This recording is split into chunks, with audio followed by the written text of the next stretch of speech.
Have you? They're trying to find someone to pray. I said, the only thing I can say right now is God bless. AJ does a great job. Yeah, I know. But I agree. Who's that? Oh, he said he didn't. Call this regular meeting of the Hardy County Board of Education to order at 5 p.m. on August the 31st, 2026. Dr. Ramsey, would you lead us in prayer, please? Sure, let's bow our heads, please. Father, we thank you for this time together this evening to do the work of Hardy County Schools. We ask that you give us wisdom and guidance in all the decisions that are made here this evening. And Lord, thank you for successful return to school for our students and staff. We ask you to continue to bless Hardy County Schools through another school year. It's in Jesus' name we ask. Amen. Amen. Mr. Tiller, would you lead us in the pledge? Yes, sir. You would please join me in the pledge. I pledge allegiance to the flag of the United States of America and to the republic for which it stands, one nation, under God, indivisible, with liberty and justice for all. Thanks, sir. I got your tape. We'll go around the room with introductions. We'll start in the back row and just weave through right around. Xander Bischoff with M&A Energy. Mary Green with Oakville Solar and M&A. Jerry Yates, West Virginia University, Davis College Farms. Matt Wilson, West Virginia University. George Norman, Concerned Citizen. Jessica Markwood. Henry Shockey. Ken Hoeyes. Jennifer C. Morris. Emily Morris. Brad Simmons, Mark Oxford. Sean Colors. Sheena Van Meter. Melvin Shook. Dixie Bean. Janet Rose. Daniel Taylor. Thank you. Welcome, everybody. It's good to see everybody out this evening. First order of business this evening's presentations. Each's head start isn't here, so we'll go ahead with the agenda. M&A Oakville Solar presentation.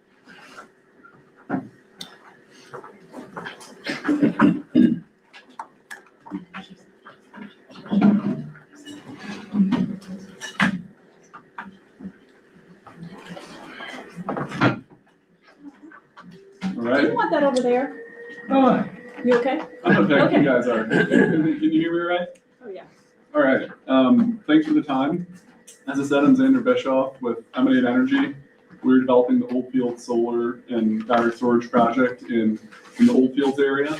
And appreciate the time. We came and gave you all an update. I think it was December of last year. And so today we just wanted to give an update on all the developments with our project and catch you up on the latest. So with that, I'm gonna try to be quick here because I know it's a long agenda, but please just stop me, interrupt me, ask me questions you have, or provide me feedback. Happy to take it. So as I said, M&A Energy is developing the Oldfield Solar and Storage Project in the Oldfields area. You can see a picture on the right-hand side of the slide of kind of the current design of the project. Just for orientation, the black lines are kind of fences, and within the fences, you've got the solar arrays. And then in the sort of green coloring, we've got a general indication of the land that would be under lease for this project. It ends up being about 900 acres within the fence line, about 1,300 acres, leased altogether. You may have heard numbers in the 2000s elsewhere on Facebook, et cetera. That's the acreage that we have lease options on, but we would not use all that acreage. We would ultimately expect to use something like what you're seeing on the slide here. In terms of timeline, we're looking at starting construction on this project, if everything goes well, in 2028, and placing the project in service in 2029 or 2030. It would be about a $500 million investment if the full project moves forward, and something like $30 million of payments to local entities, particularly the Board of Education and the County Commission, through a combination of property taxes and community benefits agreements, which we'll get into in subsequent slides. There's about, on the solar side, enough energy to power 24,000 typical West Virginia homes, and another of the big economic benefits is during the construction window, which is about 18 months, you can have about 150 people employed on average. At the peak, maybe a little over 200. So that'll be about $90 million plus of local wages, and then, spend in the community on the order of, we talked to the Department of Commerce, and they estimated about $16 million of spend in the community associated with those folks. Beyond that, there will be some ongoing jobs for project technicians and vegetation management, but once it's operational, there's not a ton of ongoing work. The good news is there's also not a lot of traffic. It's a quiet neighbor, unlike other forms of development. Lastly, we know that agriculture is important in this community, and so we're doing everything we can to design the project in a way that continues to see agricultural production at the site. So agricultural fencing will be used, which is wildlife friendly, but more importantly, we're going to do sheep grazing across the site to manage vegetation and continue to see agricultural production at the site. In an ideal world, would go beyond sheep grazing. The good thing about sheep is they interact well with solar panels, so there's a lot of precedent for this all over the country. Sheep are being grazed at solar facilities, and they don't damage the panels don't harm the sheep. It's you can really effectively graze the site and produce energy at that site. If we could, would love to do cattle grazing, which is what a lot of these parcels are currently used for. But cattle, a little heavier, a little more interactive with solar panels, and so there's not a ton of that happening today. But really exciting is the WVU team who's here today and can maybe talk a little bit more about it, or doing a study that we're helping to sponsor to explore maybe ways to do cattle grazing at solar panels. And what we're going to do is work with them to make sure the project is designed in such a way where if their study is successful, we can incorporate cattle grazing at the project. But Matt and Jerry, would you mind maybe talking a little bit about your study? So the work we're doing, we have for several years now, been doing a bunch of work on quantifying individual animal performance of grazing cattle in a whole lot of formats. 2 years ago, we got some money from the Department of Energy to graze cattle under panels, and that project was originally designed. It has not been implemented yet because in January of 2025, a lot of federally funded things kind of went on pause. That money is now back available. We expect that project to also move forward next year. But the opportunity that came with the discussion with Emanate was over the last couple of years, we started using virtual fencing. So the cattle wear a collar, it's got GPS in it, and so we program boundaries virtually. We do it just from our phone. I've got cattle at home right now that I could move the fence that is surrounding them right now. And the thought was, could we, in the 55 or 65% of the ground that's not covered by panels, could we use virtual fencing on cattle to graze in and around solar array? And so that's the work that we will do. We're hoping to get some stuff built yet this fall, although the calendar is moving faster than we are at the university, which is not uncommon. But the real beauty of that is for the DOE project, we're actually supposed to have 2 different types of arrays, and the potential, if this works, to use what we learned from that, not only to maybe have impact at real solar installations across the country, but in that DOE study, can we actually look at how animals perform grazing around utility scale, sort of lower to the ground panels versus panels that are elevated. The early estimates were those elevated panels, the racking, because you got to account for wind and snow load, is about 4 to 5 times as expensive as the racking you would use in a sort of conventional array. And so, the progress we've made in getting to how can we evaluate grazing animals has opened up doors to now ask these kinds of questions. And the renewable energy space is a place that we've gotten some support to do that, both from the Department of Energy and from Emanate. I have a question. Can I ask a question about that? Absolutely. So, I know I'm familiar with the dog collars that you put on the fencing. Interesting. So how do the cattle know where they can and can't go? Is it a sound or? If there is quite a second, and it's education, so there's probably at least one teacher here that knows to keep the class quiet. You hear that little tone? Yes. So that's not the same tone that's made when it makes, but it's about that loud. And it just So makes- as they walk towards the boundary, it makes a tone. If they get closer, it makes that same tone a little louder, a little louder, a little louder. If they persist and breach the boundary, there's a corrective pulse, and the Okay. cattle take usually a day or two to figure out that that's what will happen. Okay. And if they get outside of it, unlike some of the early dog fence where you used to bury the wire and the dog get shot in Get both it rolling and directions. coming. Yeah, Yeah, this technology, it's only on the way out. So if they Okay. escape, They're out. they come back in on without any punishment. Yeah, got it. And because cattle are gregarious, if one's out and the others are all in, actually, I have one at home, have some of these at home, and I cow shed one because I didn't have it quite tight enough around her neck. And she stayed inside the boundary with all the others for the most part. Okay. yeah. So it's an effective technology. I've actually got an image that I often show people where I excluded a part of the, one of the paddocks at my place in the shape of a flying WV last July when it got really, really, really dry.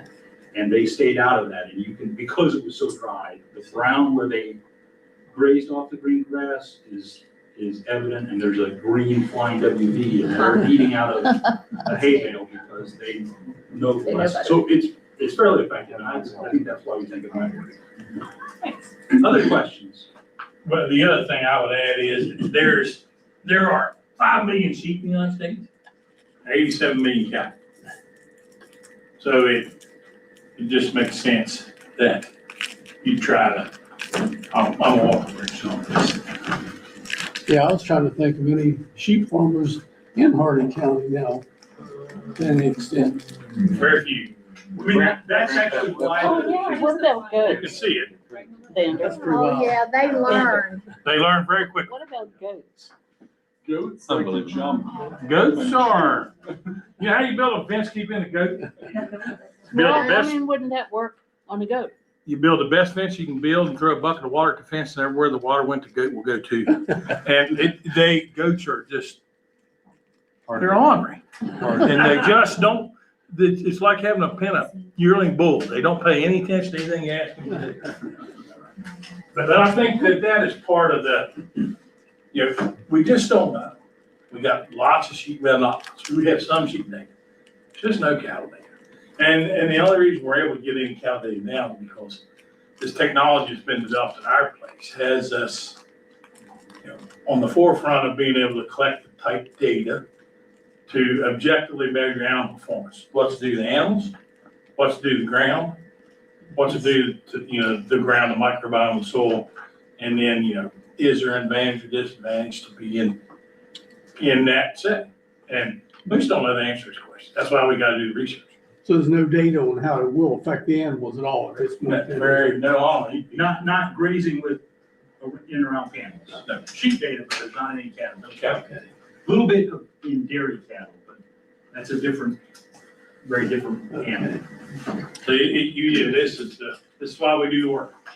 Turn that thing off for one of us gets shot. Just put it on Jerry and try it out. Well, don't the sheep graze the ground a lot closer than cattle?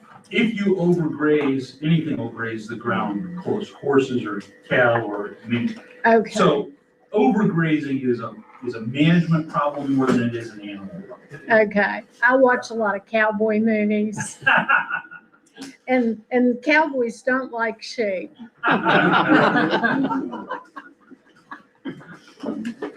And nobody makes sheep boy boots. That's right. Thank you. So we're really hopeful that, we get good results out of this and we're able to actually incorporate it at the first utility scale project. And, the nice thing about this design is there are a bunch of different arrays, so you can kind of introduce it piecemeal, see how it works. And I think it's actually a project where you can scale it in a way that works. So really quickly, I just wanted to, we've been engaging in the county for over 4 years, really started, of course, with our landowners. But from there, we've been going to the planning commission for 4 years because they're really the ones who, determine how zoning looks and kind of how this project moves forward, talking with the county commissioners, with the Board of Ed, with others. Last year we had an open house. At that point, you probably all heard about the project, but really, we've been engaging for years, and particularly over the last year, as we've gotten a more tangible design out there, engaged with more people, we've gotten a lot of feedback. And so just want to quickly talk about how the project has changed, because it's not the same project that we presented in December. Certainly not the same project that, some of the Facebook messages may talk about. So, just to say, when we initially introduced this project, we were looking at something like 225 megawatts, 1,500 acres. We were going to connect to the 500 kilovolt line coming from Mount Storm, which is the big transmission line going west to east. We had all sorts of setbacks that we've adopted as best practices, and then also all sorts of regulations that we comply with when it comes to environmental resources, when it comes to cultural resources, work with the state and federal regulators on those issues. We've gotten a lot of feedback, and we've adapted the project since. So just to give you some examples, there are really two ways that we plan to, give you all, the community, confidence that we're gonna, create a project that is addressing your issues and as beneficial as it can be.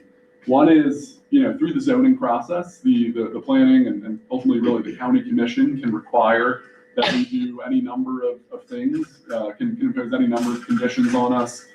Could be setbacks, it could be other types of conditions, but they can't require everything they may want to in that. And so we're also putting forward as what we call a joint development agreement, where we would sign an agreement with probably the county that would contractually bind us to do essentially all the things we're listing here, and a little more. So between zoning and the joint development agreement, we would do a number of things I'll talk through quickly. Just high level design changes since last year. We've actually changed the line that we're putting energy onto. So instead of that 500 kilovolt line, we're now going on the 138 kilovolt line, which is the one that comes down and serves the substation here in Moorfield. So, we can't tell you exactly how any electron will flow on any given day, but they flow to the nearest source of demand. It's Junction or Moorfield on that line. And, there's no local generation in Moorfield. In Hardy County, actually, there's no utility scale generation. So, we're hopeful this will be a valuable source of local power for the county in the town. In addition to that, we've made some adjustments to the project design itself, just to highlight a couple of them. The most neighbors that we have in this project, the closest to the project, are in the Becky Webb neighborhood. And so if you look in the top right here, Becky Webb sort of up in this area, just off the map. There's kind of a line of trees coming here, and we've cut off a part of the array that we were previously planning that would have gone a little beyond those trees to set it back behind those trees.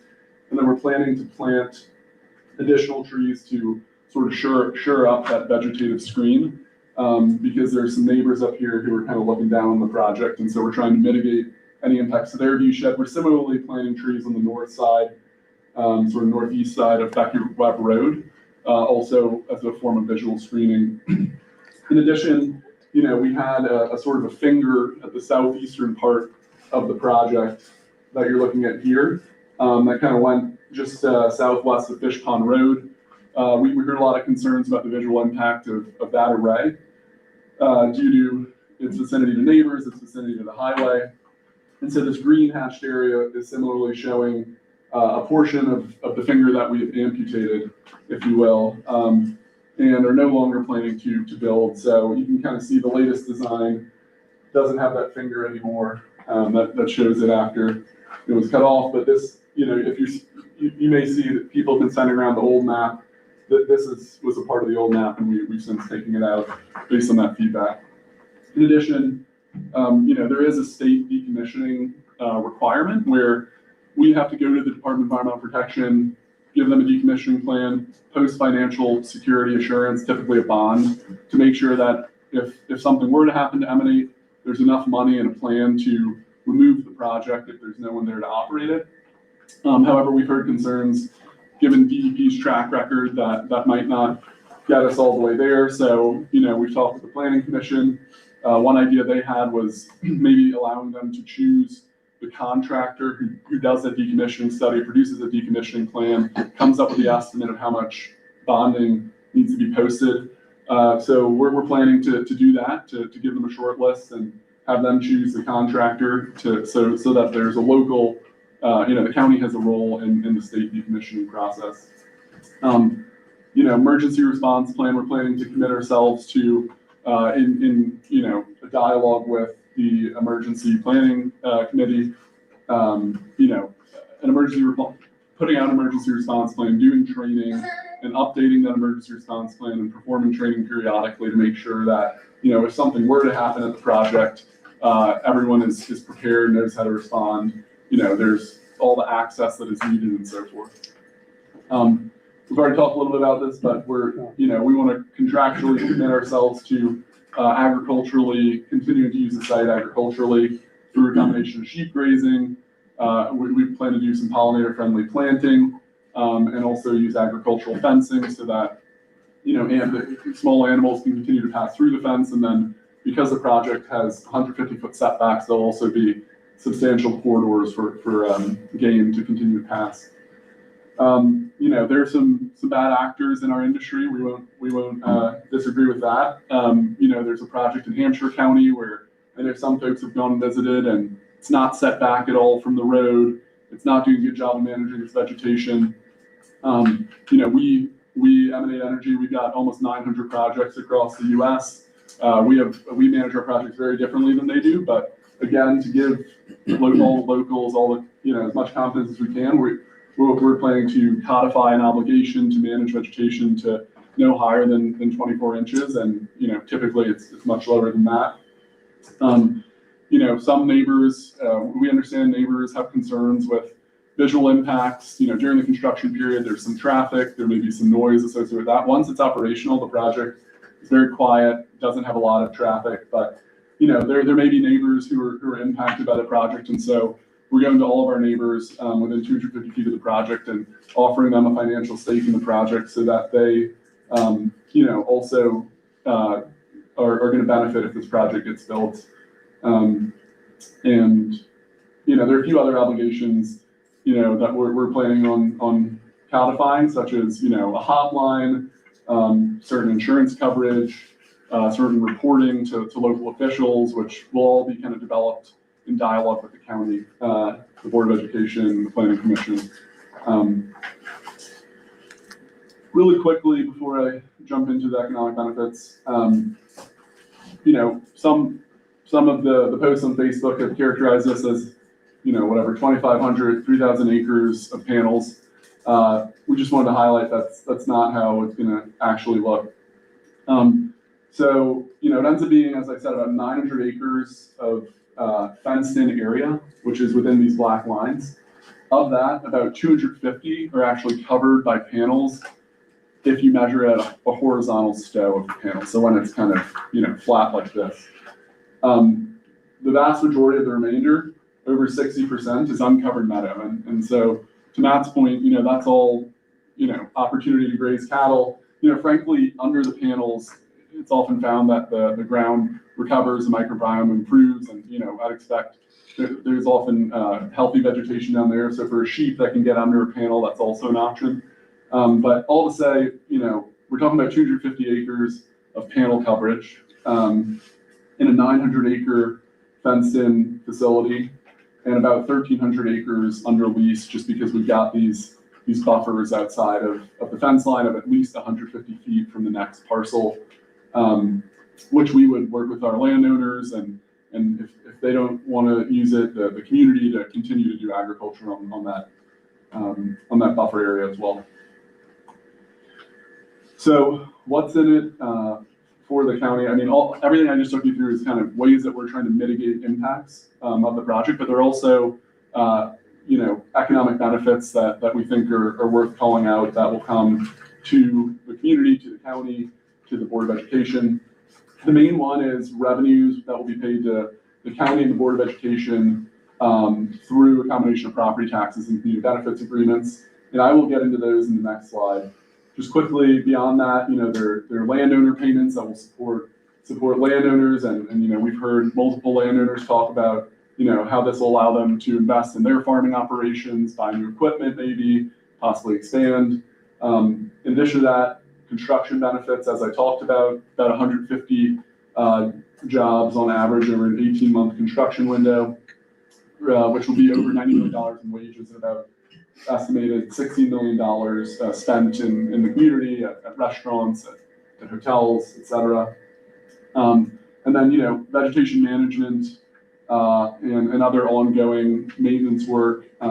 Generally, we're trying to source all that work locally. Pollinator friendly plantings I already talked about.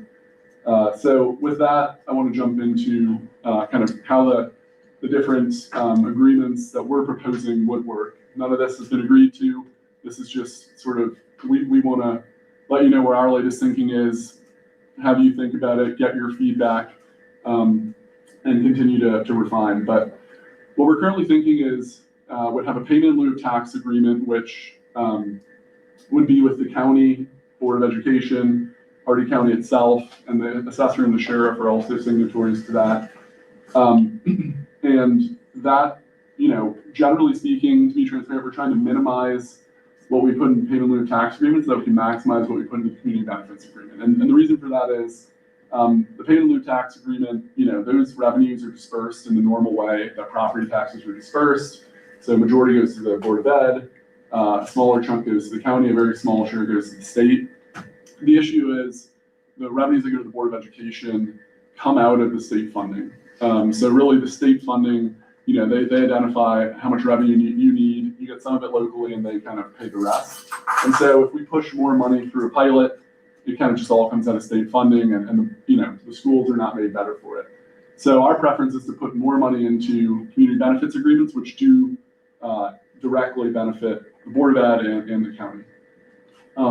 So in terms of the Board of Ed community benefit agreement that we're proposing, it would be what we're proposing currently, a 35-year agreement that is escalating at 2% per year. So it starts at $228,000 a year, and by year 35, it's about $450,000 a year for just under $11.5 million over a 35-year period.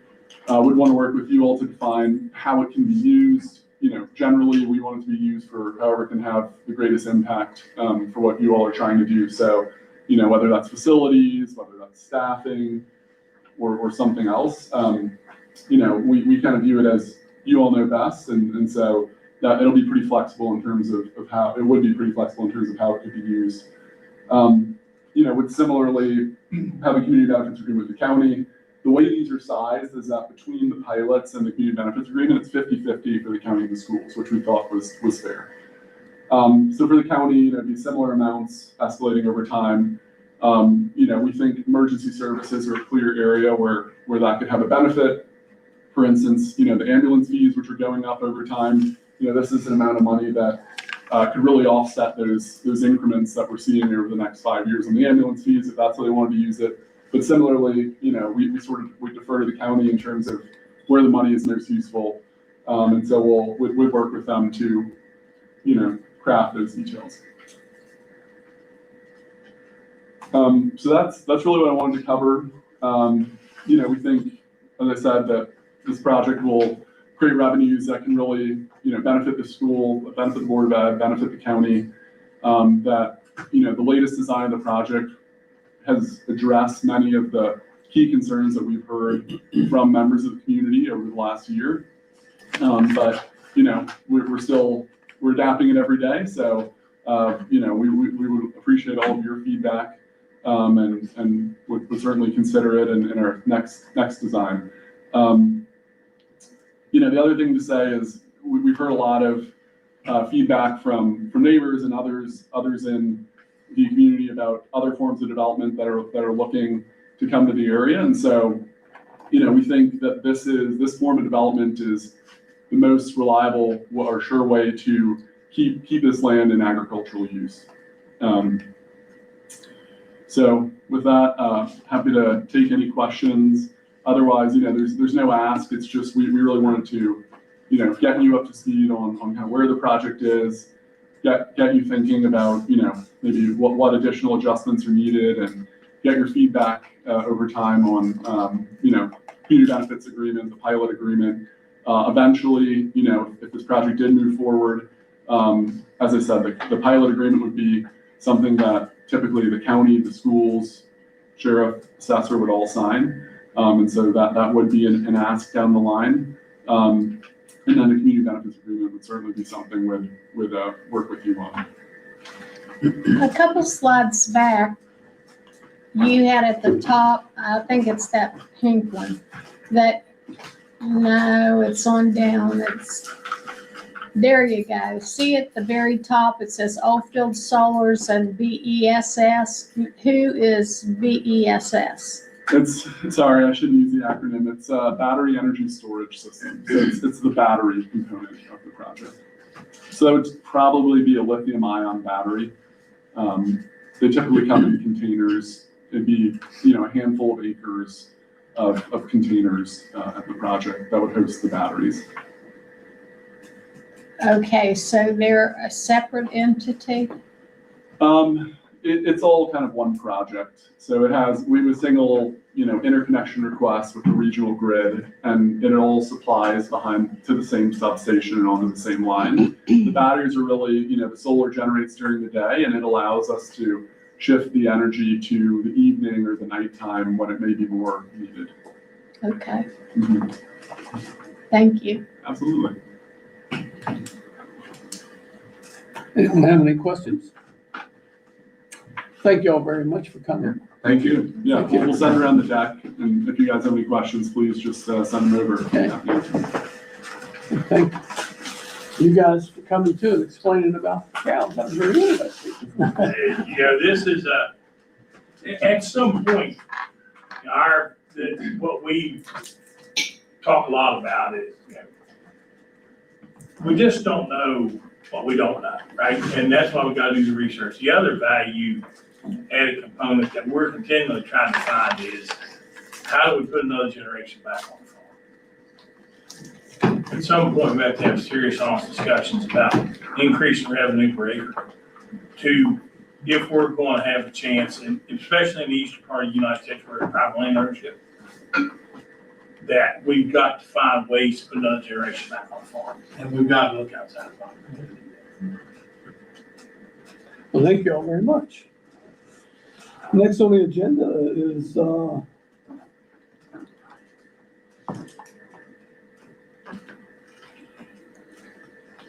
roles of academic coaches.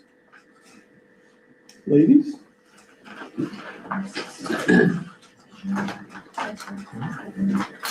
No, y'all go ahead. No, you can have that. Don't go.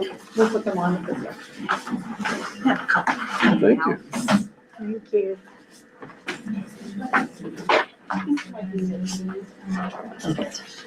Wasn't worried about you slapping me. Never let the go to the station.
Technology is great when it works. What was? Yeah. I can't ever make it work. That's it. Yeah, that's right.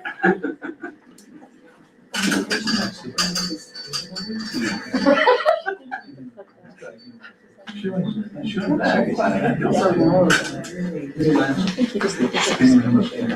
you hit screen share? Yep. Make sure you're on the right network. You're gonna need to like write down the directions.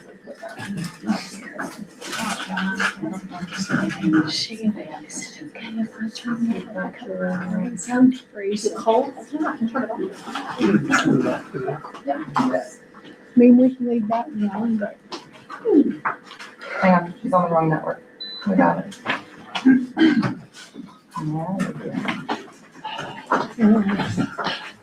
it's okay, I'll just throw him sweat. You deserve it.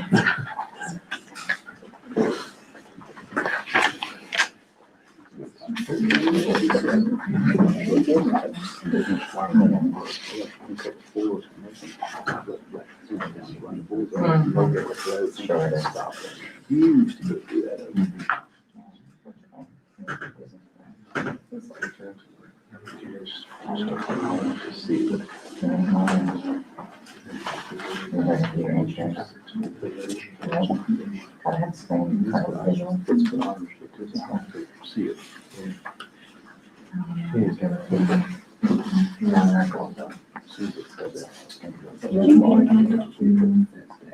Mine's running the lap. It's running that. Who's running this one?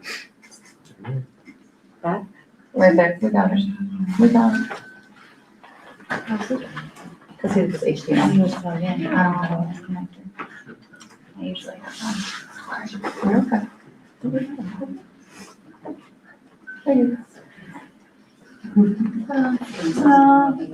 Beautiful. Good job.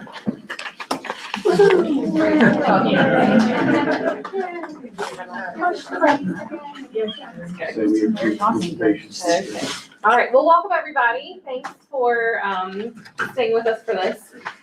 So we are here to talk to you about the academic coaches that are in our county this year that we're very excited about. So I'm Emily Morris, and I am the principal at East Hardy Elementary, but I have the privilege of working with these ladies, so we'll go ahead and introduce them. At Moorfield Intermediate and Moorfield Elementary School, we have Jennifer C. and Kendra Weiss. And then at East Hardy Elementary School, we have Lauren Smith and Amber Shockey. I hope you can tell how excited everybody is. So we have a team. This is a really important initiative across the state.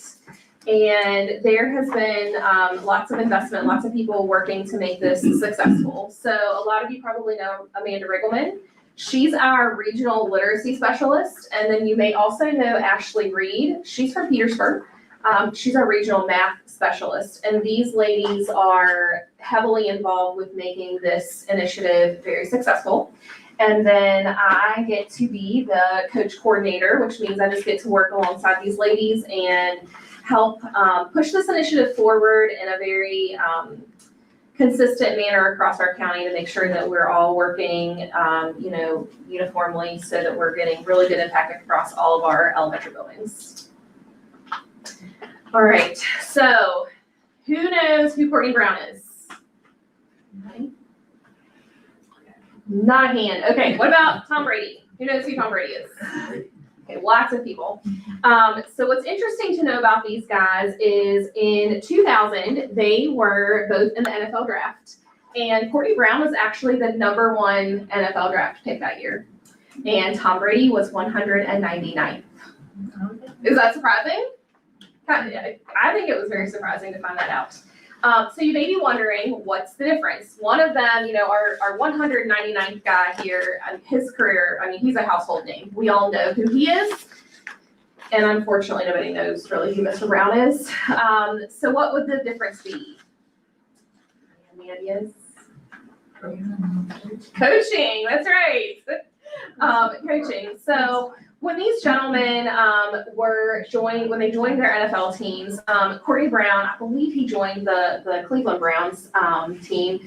He was put into a franchise that was kind of chaotic. It wasn't very structured. There wasn't a lot of support. Tom Brady, on the other hand, the Patriots were highly structured, had a lot of support on their team. So really good environment for level of support. Another thing was that Tom Brady was constantly like very micro-focused on something that he was working on to improve in.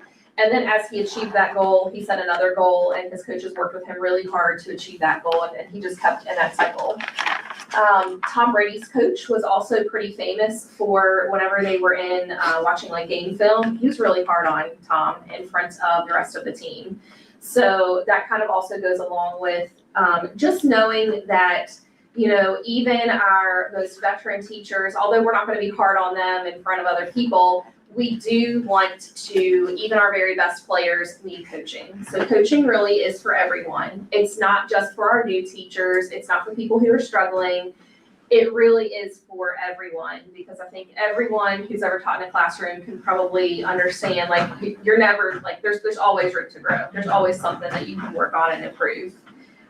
So this is a really good opportunity for, you know, not only our new teachers, but our veteran teachers. So this is just a really good opportunity for across our county for us to grow and improve. There are lots of different fields that have coaching. So when we looked at this, obviously we know sports has coaches, but music, professional musicians have coaches.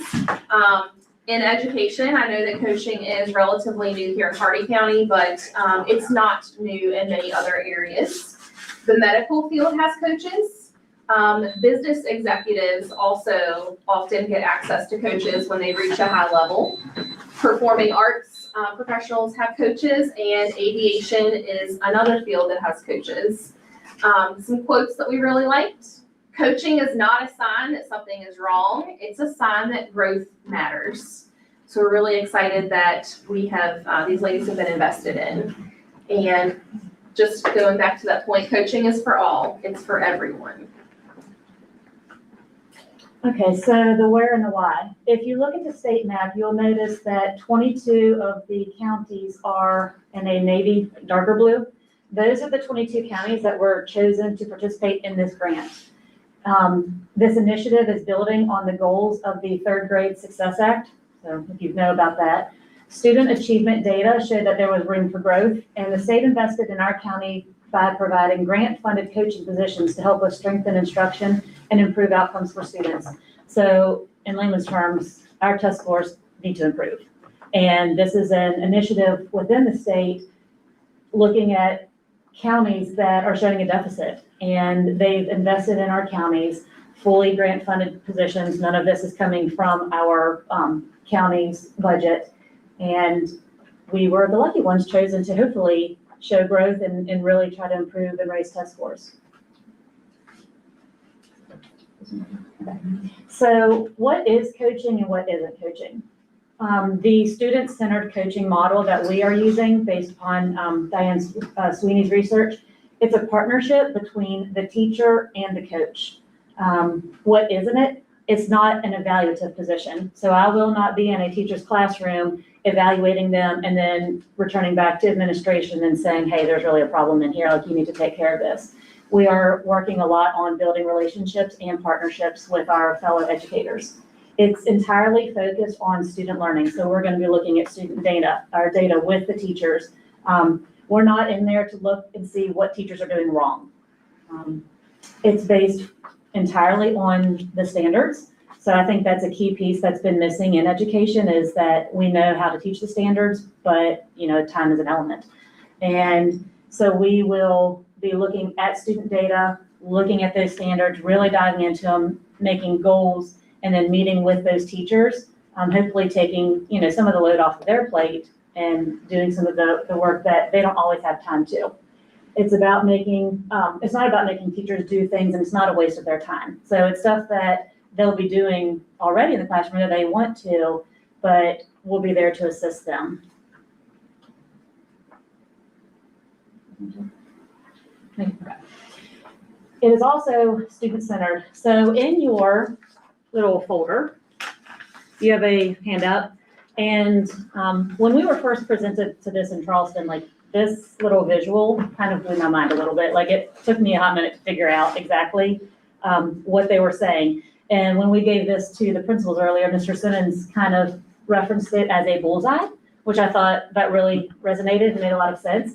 So at the center, our goal, our target is that student-centered learning. And there are 3 different coaching models. There's relationship-driven, teacher-centered, and student-centered. We want to, by the end of our partnership, and our goals for the end of this year, is to remain mostly in this navy blue center, where we're promoting partnerships with our educators, where student evidence is what we're using to drive our instruction. It's a tool that will promote learning. We will be partners and collaborators in the classrooms with the teacher. So it's not like we're gonna be sitting in the classroom evaluating them and then giving feedback. You might walk into a classroom and not have any idea who the actual classroom teacher or who the academic coach is. We'll work together in a partnership. In all of these coaching models, you have to develop a trusting and respectful and collegial relationship. And we're also going to propel student and teacher learning. You know, I taught third grade for 13 years, and I know the math standards, the reading standards pretty well, but when we had to go and break them down into target standards, like that was really difficult. Micromanage into the small pieces that we're gonna work on each week, and how are we really gonna break that down, and what is our focus going to be? Like that was a challenge. That's something that we're here to help with now.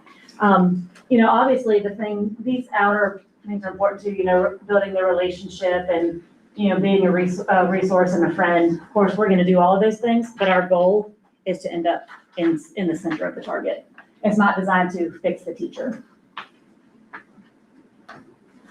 So we also want to make sure that we're very clear about what our role is in our schools, because we will be working with our school administrator in a different capacity than we did as a classroom teacher. So we're going to be making sure that we're very clear, because being clear is kind. So the principals get to put the pressure on the teachers. They're the ones who set the vision for what instructional practices we use. They connect that vision to observable look forwards, and they're the ones who are doing the walkthroughs and observations. And after those observations and walkthroughs, they're providing that feedback to those teachers. They also are going to be the ones who set the expectation for the coaching cycles within the schools. As coaches, we are there to support the teachers so that they can basically meet the pressures that the administrators are putting on them. So we're going to do that by building trusting relationships with all the teachers, engaging in coaching cycles. We'll provide informal support, provide choices in how teachers engage in coaching cycles. The biggest thing is we're going to make sure that we use student evidence for our coaching cycles. So again, it goes back to what Jen said. It's not to fix the teachers, it's to help our students grow. We will participate in data team meetings, and then both admin and coaches will meet weekly to discuss coaching and so forth. And so this schedule, we have a schedule that is kind of outlined through the state and what we need to be doing throughout the year. And I can say for August, all 4 of us did build relationships with teachers in our schools and students. We've made connections, we've helped and supported the start of our schools, and we're learning the routines of the classrooms.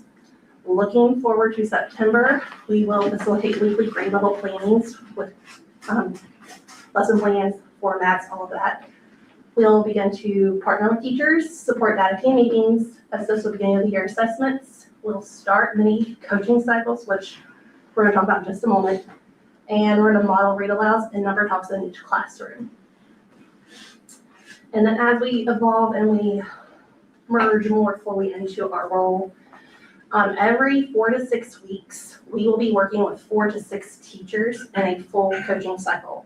And those are going to be online. So when we finish the first set, we're going to go ahead and jump right into the next set of 4 to 6 teachers. We'll also be having mini cycles. We'll be planning weekly, supporting learning teams, continuing to build those positive relationships with all the teachers and staff in our schools. The goal is for us to have our first round of coaching cycles finished by Christmas. We'll become more knowledgeable with the coaching model and all grade level standards. So from the beginning to where we end. And all year, we are going to be participating in ongoing year-round state, district, and regional professional development and training to stay current on evidence-based instructional practices and statewide initiatives. We're going to be working with the NovaMet, iReady. We are going to be going to Romney soon for the rollout of the Great Success Act, all of that. And then we also will be still training in Charleston or Morgantown with our Diane Sweeney coaching from the state level. Like there's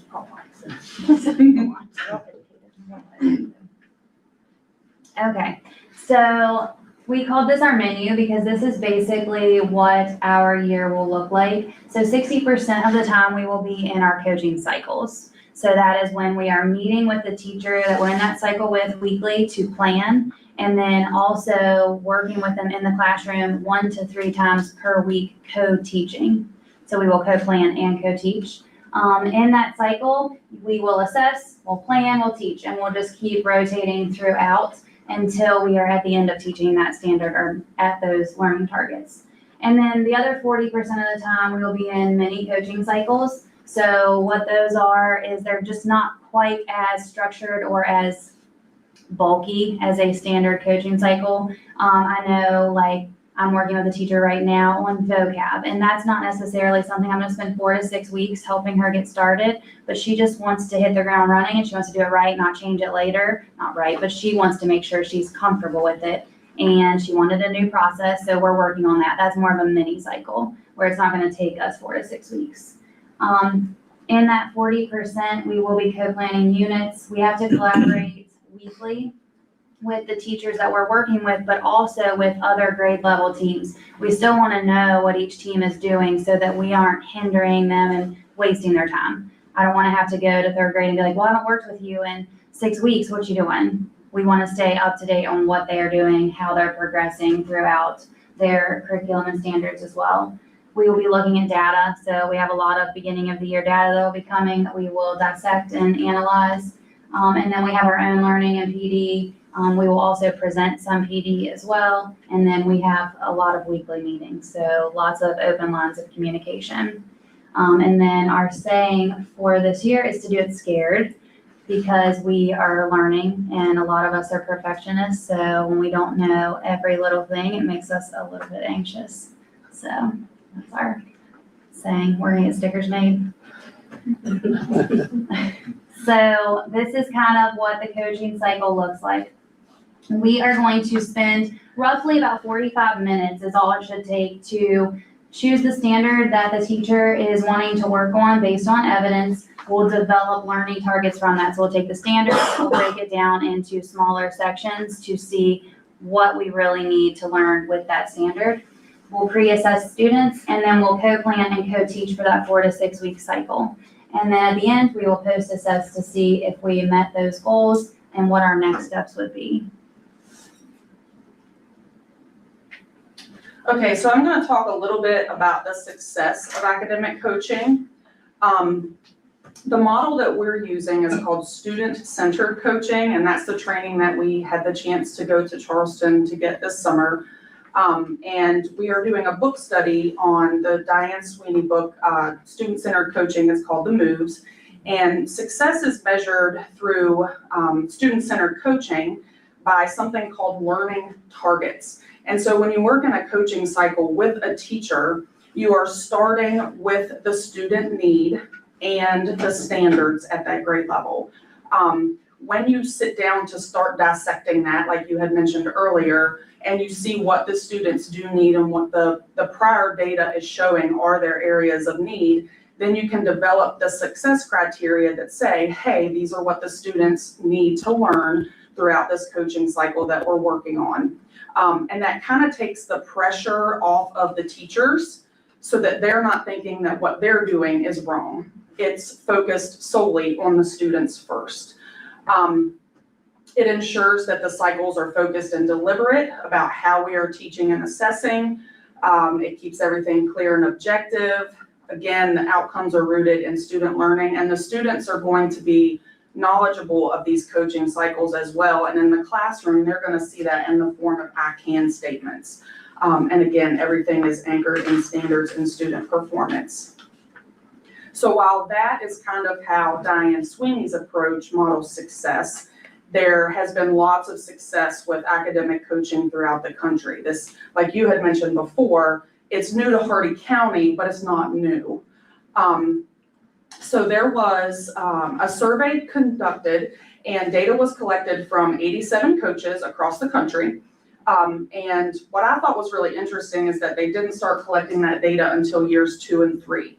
The first year, and that's something that they talked to us about at training also, year 1 is us doing it scared. It's us getting our feet wet. It's building relationships. It's starting those coaching cycles and us trying to master a new craft to help be supportive in a new way in our schools. So years 2 and 3, they focus more on collecting the data and how it's successful in each school division. But that data did show that on average, students went from a 5% proficiency at the beginning of each cycle to a 73% proficiency by the end of the cycle. Now, there's a lot of other factors that are involved within those coaching cycles as well, but it does show how much potential growth students can gain from participating with those coaching cycles. The other cool thing about this is that though this is student-centered, and you showed the model earlier of the different models of coaching, even though we start at the center with students and their needs, it has a direct impact on the educators and their instructional practices. And this evaluation or this survey and study showed that over time, teachers stated that they showed growth in their instructional practice by up to 76%, and that's huge. So not only are the students benefiting from this, but ultimately the teachers are as well. Okay, so this little ditty here is in your red folder, and this is just for us to show you that when we created this presentation, we practiced it first here with admin, and then we rolled it out to each of our schools to explain to all the staff what it can look like this year. This was something that we gave each of the teachers after we rolled out the presentation, and it was just a description of what our goals are, what it's going to look like for us this year, how we can be supportive in this role. And then at the bottom, there was a little slip for teachers to fill out their name, their grade level, and when they would like to start coaching with us, coaching cycles with us. I mean, I feel like at our school, and I think you guys too, we've had some really good feedback and responses already. So all 4 of us already have started mini cycles. And so by October, I don't think we're going to have any trouble at all with teacher buy-in and getting our caseload full right away. And there is another artifact that's not in this presentation that's in your red folders. And that is an artifact that we just talked about it today in our meeting that will just kind of be like in the planning room as a refresher, like, hey, we're here to help, and how we're going to help the teachers as well, so that they know when to reach out when they're ready. Because some teachers aren't quite as gung-ho as getting started right away. So just kind of a little reminder for them. We just shared with everybody that we're just really excited. Thank you. We're excited. Questions? Ms. Rose, you Is- have a question? Yes, is it up to the teacher whether he or she works with you? Yes and no. So since this is a initiative for this county, it is a mandate. And our administrators have been key in implementing the fact that, yes, like this is an expectation. However, we've started it by looking at their responses and their feedback. And even in the training in Charleston, they said, start with the most receptive teachers. Start with those that want you. We're starting with the newer teachers, those that have reached out. And hopefully by word of mouth, and they can see the success and how, the good things that are happening, that they will embrace this. And we are prepared for a little pushback, a little hesitation. I mean, it's hard for somebody to welcome you into their classroom and say, because some people feel like they're being judged. And they also might feel a little apprehensive or teaching in front of somebody else. But eventually we hope to get into everybody's classroom in some sort of a model, whether it's a mini cycle or a full cycle. Okay, with 2 of you in each school, it seems like a Herculean task to think that you can be in every teacher's classroom. How do you propose It that? is. And to start at the beginning of the year, we sent out calendars and emails, and we basically said, to sign up for a 15-minute time slot for both of us.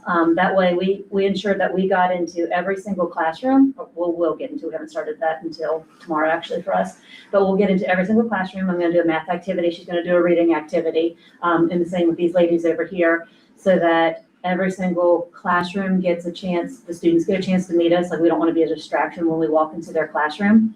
And you know, we have a little bit harder of a task because we have grades 1 and 2 at the elementary school, and then 3, 4, and 5 at the intermediate with a lot more wow. teachers. So we are But the going, math still works out. yeah, Where absolutely. we could be in a cycle with every teacher. But Even it's if not all only- at once. So, No. Yes. so within our capacity, we're supposed to work with 4 to 6 teachers in full coaching cycles every 6 weeks. That's 60% of our week workload. The other 40% of the time, we can work with other teachers in mini cycles, and we can join grade level planning each week. And those are ways to really be effective with this, as much as it is being in the classroom doing the coaching cycles and working directly with students. So we won't see every teacher every day, but Okay, within 4 to 6 weeks, we'll see a good chunk of them, and then we'll start another round after 6 weeks. all right, it's becoming clear.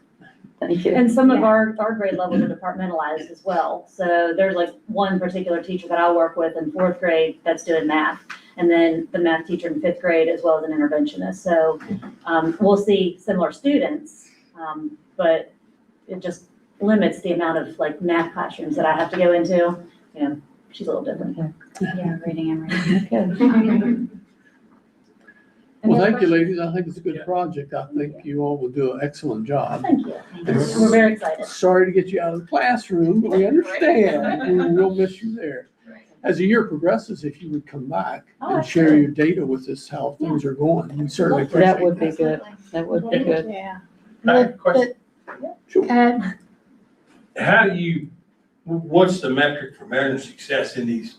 Seems to me it's really critical, the more real-time input you have. So what's that, how does that metric look like, and how do you adjust to that based on what you've learned in your coaching cycles you go through a year?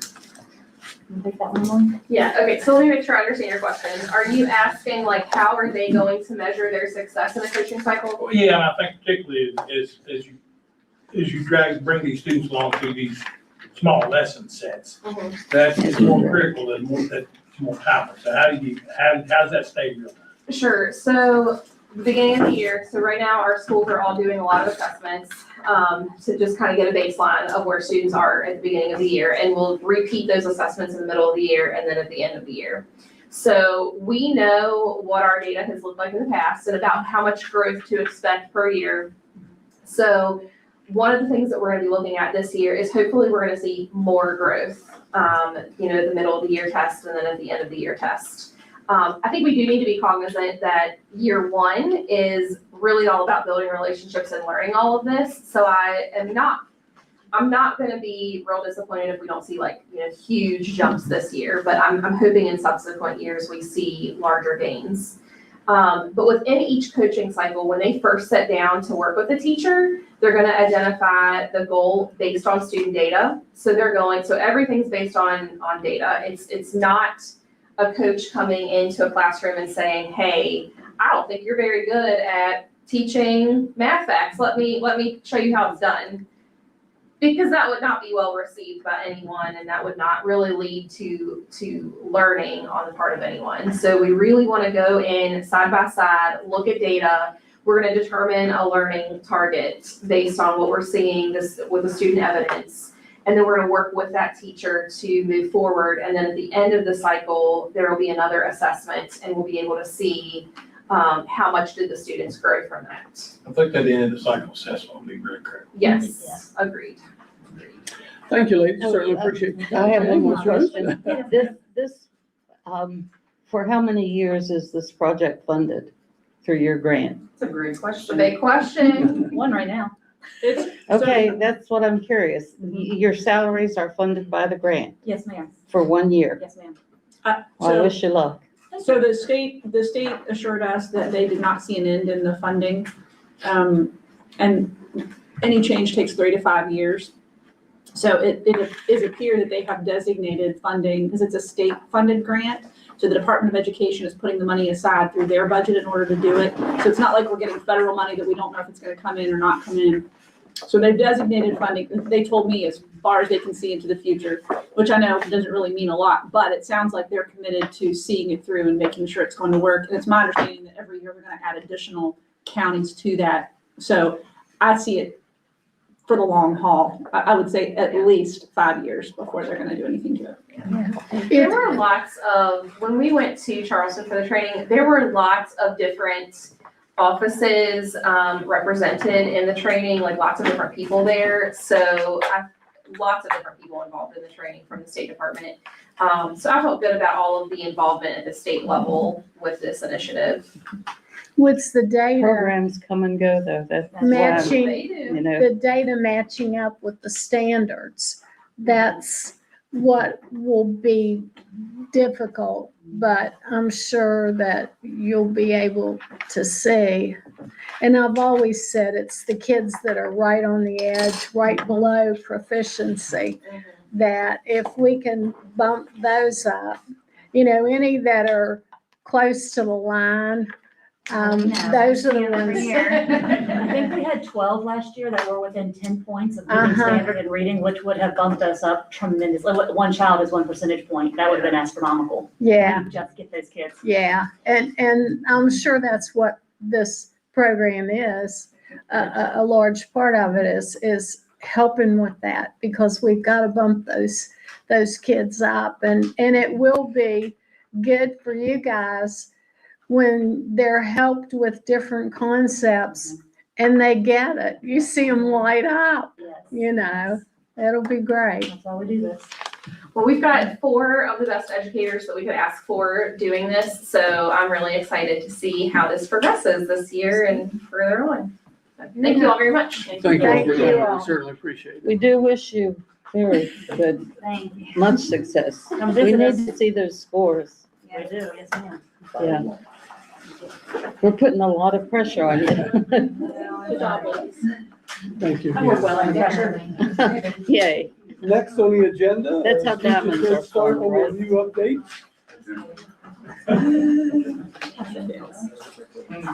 Oh, I don't know. They're both off. They wanted that one off over here. I don't know why that one's off. You all control it. I apologize for our tardiness. Our learning centers only operate till 2:30, but the admin office, we're at You're the welcome. behest of state and federal. So we had some things going on, so we made it here. But if there's a punishment for the tardiness, Sarah here is volunteering to take that. Okay, go ahead. But I think everyone pretty much knows me around the table, but for those in attendance tonight that don't, my name is Tiara Mead, and I'm the Public Relations Manager for Each's Head Start. Again, I apologize for our tardiness. Thank you for holding a spot for us and still letting us talk to you. I want to talk to you guys about an issue that has potential to significantly impact the children, families, and communities throughout Grant and Hardy, Hampshire counties, which are our service areas. And that's the proposed federal changes to Head Start. If you guys have been watching the news, you know that our current administration has made suggestions and some proposed changes that they would like to see. We just want everyone to remember that Each's Head Start, we have proudly served this community for more than 50 years. And every year, we provide the highest quality early childhood education, comprehensive health services, family support, and school readiness opportunities to the children and families who need it the most in our community. I want to emphasize that no changes have been finalized. This is just a proposal by the administration. And as long as the Head Start Act, which was passed and signed into law in 1965, as long as it stands, Head Start is not closing, Head Start is not going anywhere. There just may be some changes to our guidelines that are Head Start performance standards. And some of those, in my opinion, I don't think everybody in my office agrees with me, some can be good for us, some may be challenging for us.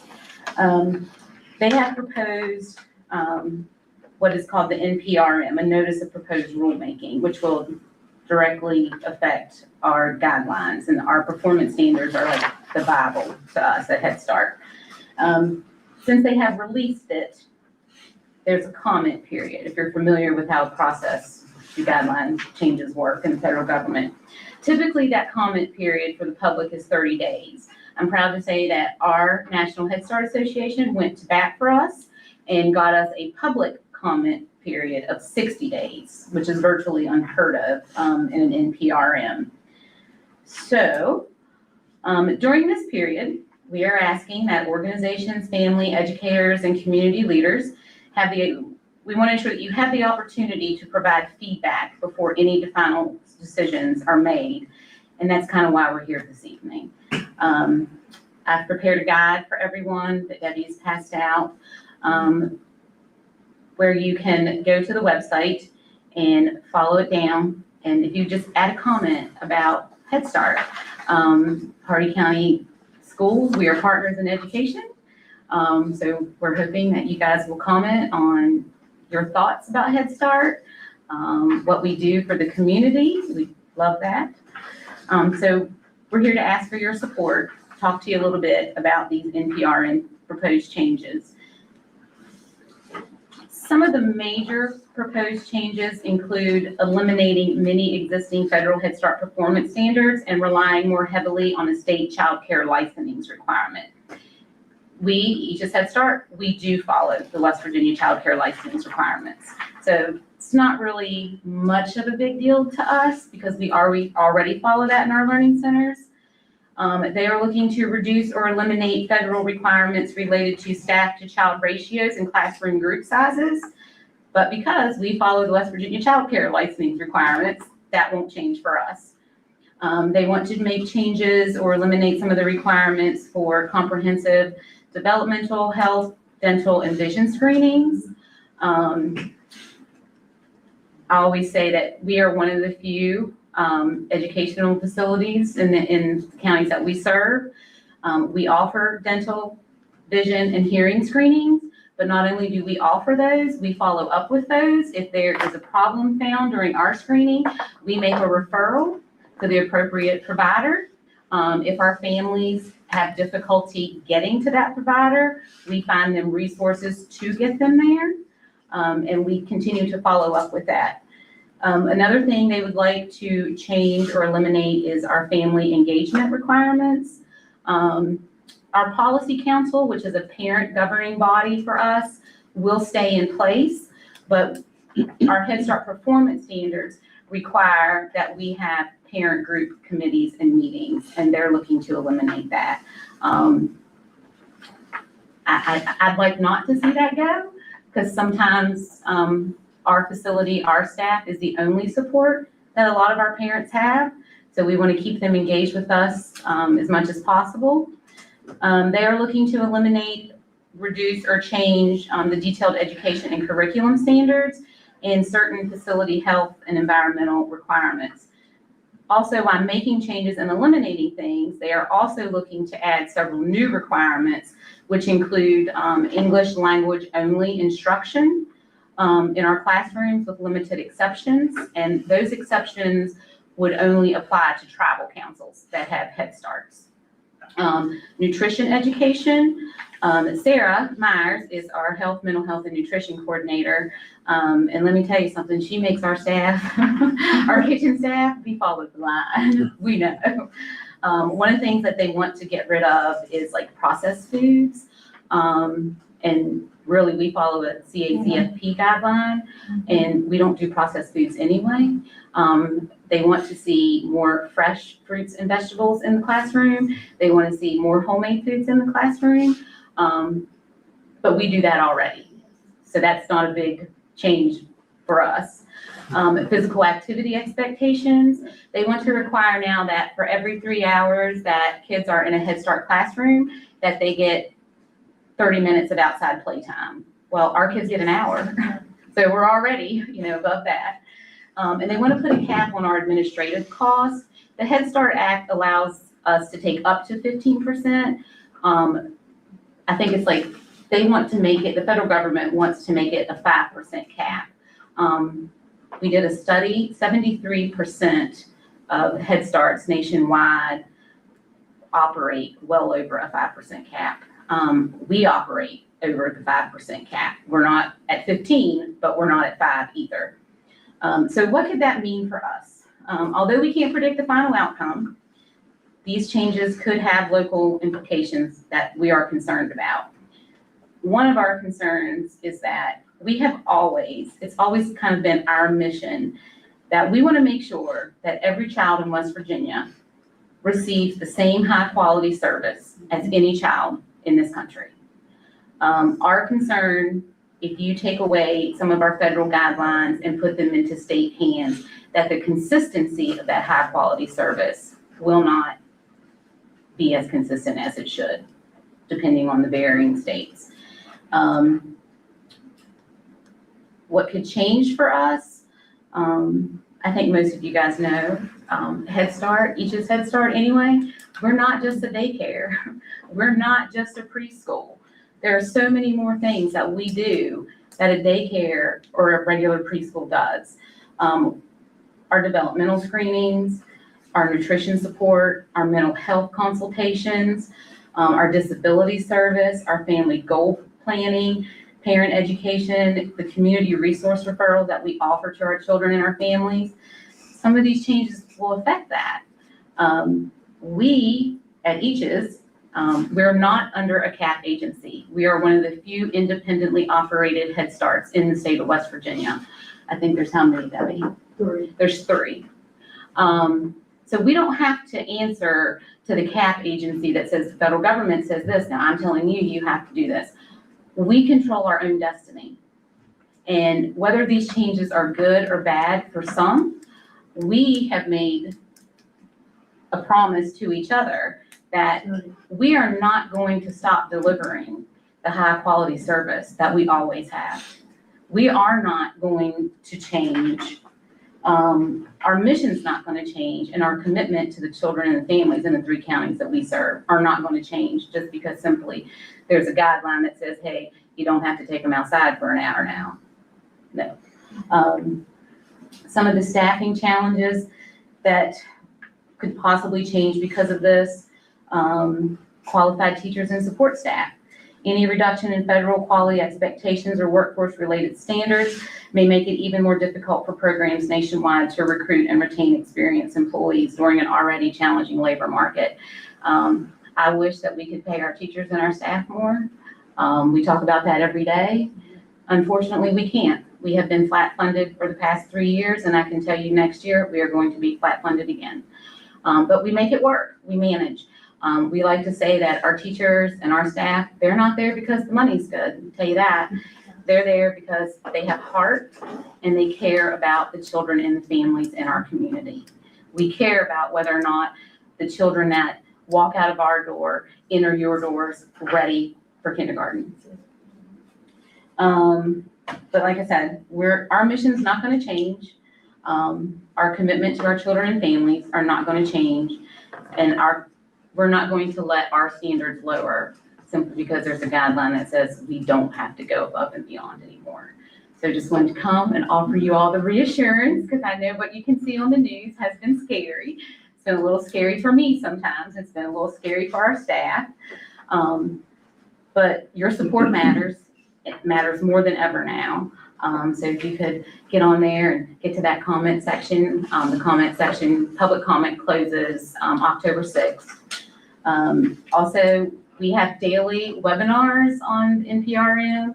I have watched them all. I have them all recorded. I have notes for all of them. This has kind of become my mission over the past couple of weeks. So if you're interested in any of those, and they break it down like every other day. I think the last one was Thursday, and that was on the children with disabilities. That's something that they want to change for our requirements, is how we enroll or assign a position or a spot for a child with disability. What's the next one? Tomorrow? What's the one tomorrow? I don't know, because I just was signing that up. But we're just asking for your help, for your continued support, continued partnership with us, and that's all I got. Sarah? I think you talked about pretty much all of our health stuff. Oh. About the dental and vision and all that stuff you talked about. And a lot of the healthcare stuff, like Sarah and I went over, it's not necessarily saying that you don't have to do this. Our performance standards say there's a timeline that these things have to be done. The federal government wants to say, no, just get rid of the timeline. Whenever your kid gets a vision hearing or vision screening, you know, that's fine with us, whenever they get it. Well, that's not fine with us. Like, we want to take care of the problem now. Yeah. Well, you wanna find the problem. Yeah, we want to find, take care of it now And get it first. taken care of, Yeah, it's absolutely. like with the, within 45 days, we do the, help me, vision, hearing, the social emotional, and then the, there's another one, what is the other one? Nutrition. No, TD, or is the growth and nutrition is 90 day. Speech and language is the other one. And then 90 day is, dental, physical, growth and nutrition, and TD is 90 day. So this would be like, they would be, well, you don't have to have it till till the end of the year, but they might be a problem. So this would allow us to continue to evaluate them at the beginning of the year and say, oh, wait a minute, they failed their vision screening, so we need to refer them out. You know what I mean? And catch that problem now, whereas, you know, if they change the guidelines. Could you not keep your own timelines? I mean, you can keep those Yeah, we can. timelines. Yeah, that's what we're deciding to Just do. gonna do it that way anyway. Yeah. But what we're worried about is like other head starts that may not say, oh, we're gonna change, we're not gonna do that, so we don't have to do it now, so why do it, you know what I mean? Yeah. And I think mostly everybody knows is that Yeah. most of the children and the families that we serve, they come in already delayed in certain things. I mean, Sarah, like, you can say, like, you know, we have kids that are behind in, you know, their vaccinations that have never, ever seen a dentist. They're in the catch-up schedule, yeah. their vaccinations, yeah. So our fear is that without these requirements and these timelines, is that how many children are going to not be able to see a dentist or get a physical or check their hearing, so. And as you know, our mental health is extremely now. And we are one of our program, at least we do have, and we do pay for a licensed child psychologist that comes in, and she doesn't review just our concerned children. She observes every single one of our children.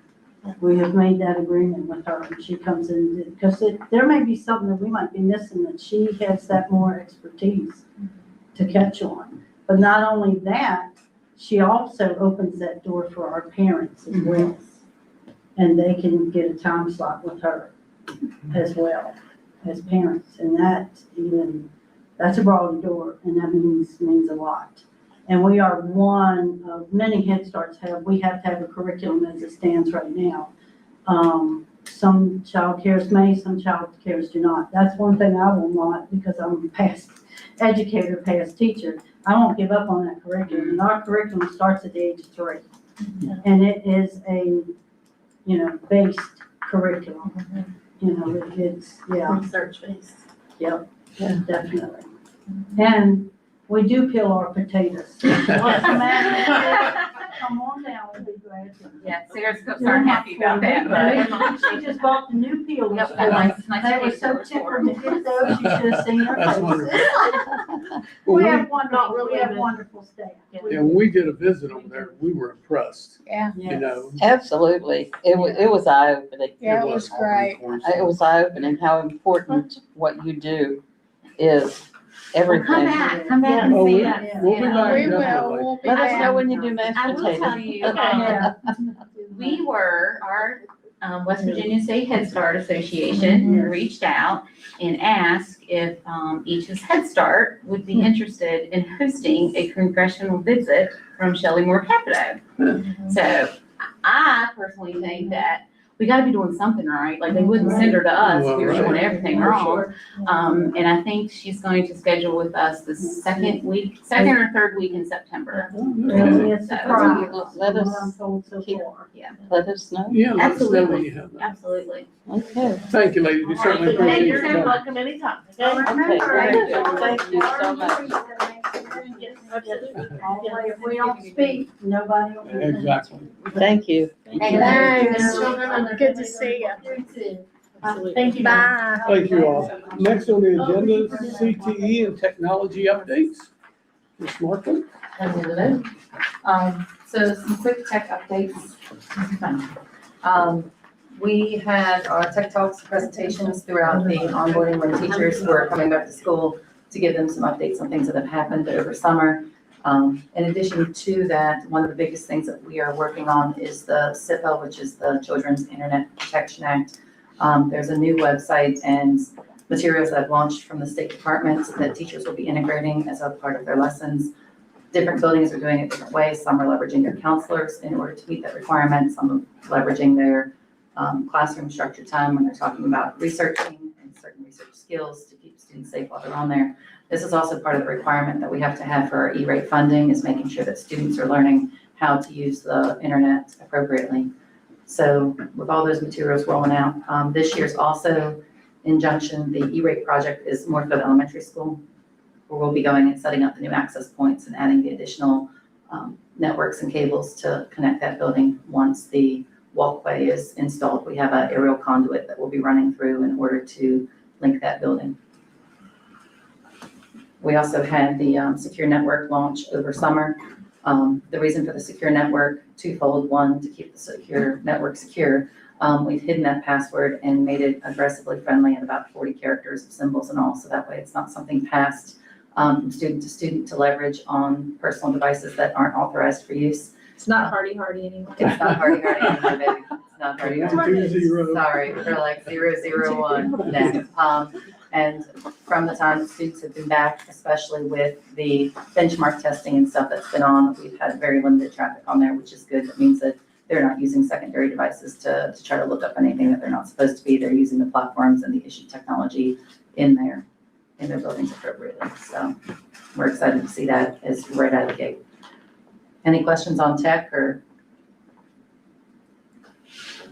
Okay. Do you want to ask any questions now about cameras? I know that's a constant question with Moorfield High. We had cameras that were dropping, Yes. and then So- just talk a little bit about that. Specific to the work order at Moorfield High, the reason that we've kept that open is because we've had different cameras at different times. It's not the same one that's connecting and disconnecting, so we've been monitoring those. The one that was external to Moorfield High School had some water damage on it up in the dome, so we were able to get the lift and do the things in order to do that replacement. And then we've been watching the networks and servers to make sure that they're going. We had a couple that needed some firmware updates, which just like if you have a printer at home, sometimes it says it needs a little code just for that update. We were able to push those. And we've been migrating them onto the server so we can have that big bullseye view of what's happening and where to target them. I did tell Tony to leave that open just so we could collect evidence and information on that. So that way, if it was the same camera failing versus it just being a bulk work order that says, hey, the cameras are down and we've got over 80 at the location trying to figure out which ones are offline or online. But we've dropped that to the 2 that have been repeat offenders, and the 1 did have the water damage, and the other one on the far side of the parking lot we're able to replace. And those have been ordered and are here. And in addition, in the same vein, special ed cameras as a part of the audit were here and have been installed, and we were able to meet that special ed timeline for that to make sure that everything was ready to go. So we did have a moment, full disclosure, probably an overshare, a moment of frenzy in my world, because at the time that we put it in, and of course everybody else in the state coming on board, we had gotten an email from the vendor on that Friday saying that rush orders were no longer being honored and that there was a 3-week turnaround period. So within the hour, we were on the line with our vendor and saying, hey, we need these. We've had this in. This request has already been done. We've got all the documentation to approve it. And they're like, well, lucky for you, yours is already shipping out of Indianapolis. So I'm like, yes. Like, thank you for the bulk email. But that caused a little heartburn for a second, but didn't need to happen. So that was okay. Any other thoughts on that? Okay. Well, then we'll slide into Career Tech Ed. To give you a heads up, on August 11th, we hosted the regional meeting for Hardy, Pendleton, and Grant with a co-host of SREB. We were the recipients of a grant for middle school career exploration, targeting 6th through 8th graders and building those pathways and pipelines to our high school career tech ed. Everybody probably knows, or at least I know, so I assume everybody knows.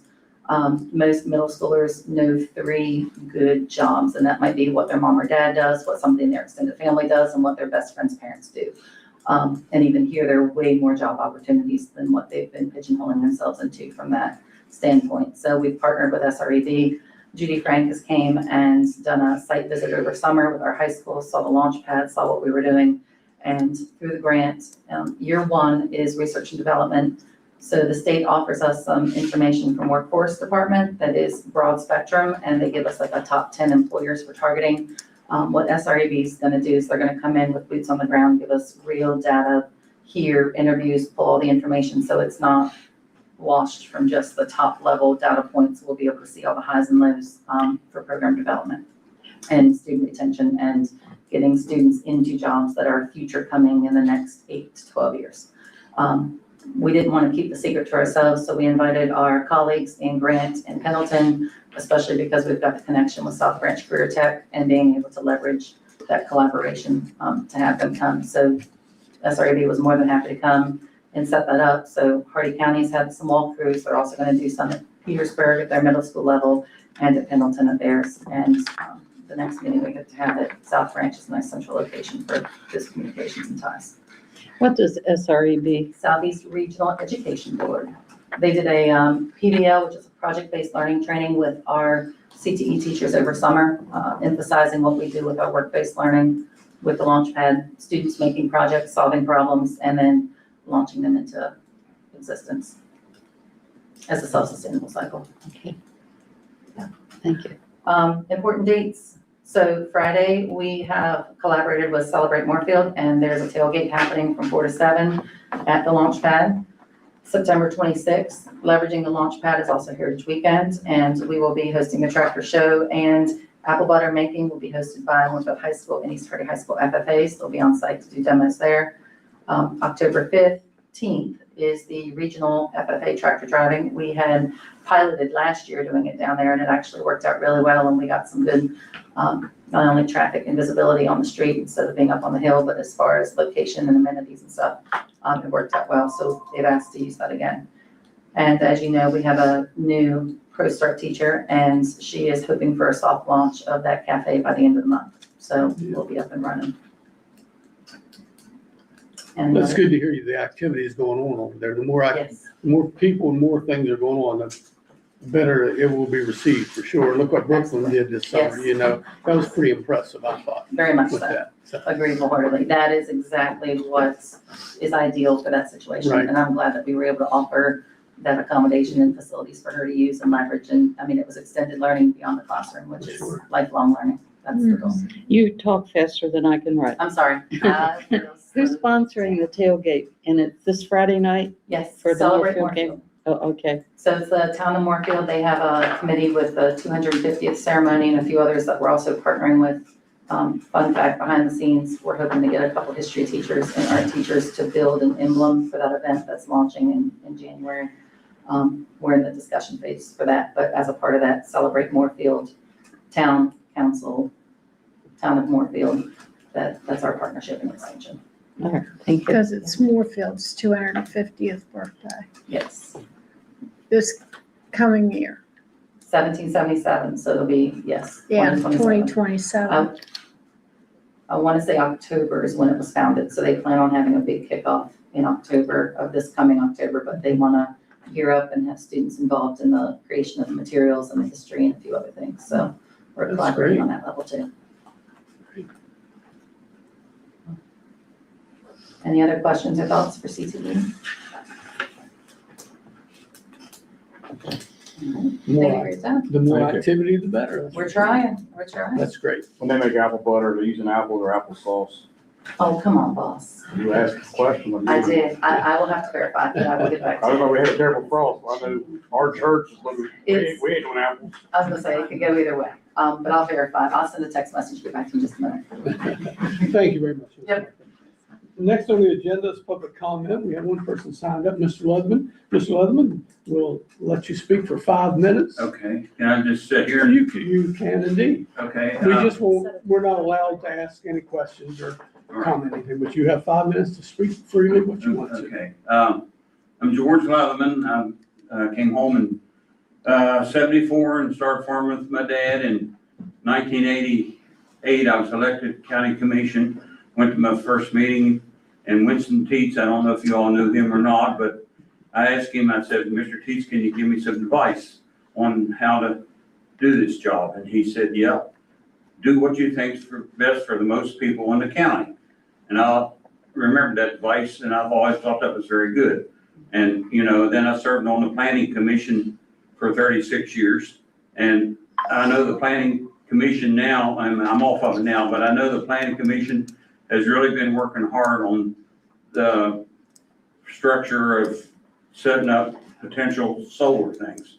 And we have real concerns. You know, Hardy County is #1 ag county in the state. And what they're proposing is covering 250 acres, which is an average size farm in Hardy County of panels. And we have some concerns about the long-term effects of these panels. You know as well as I do, there's going to be breakage. We don't know if the leakage, we don't know the runoff.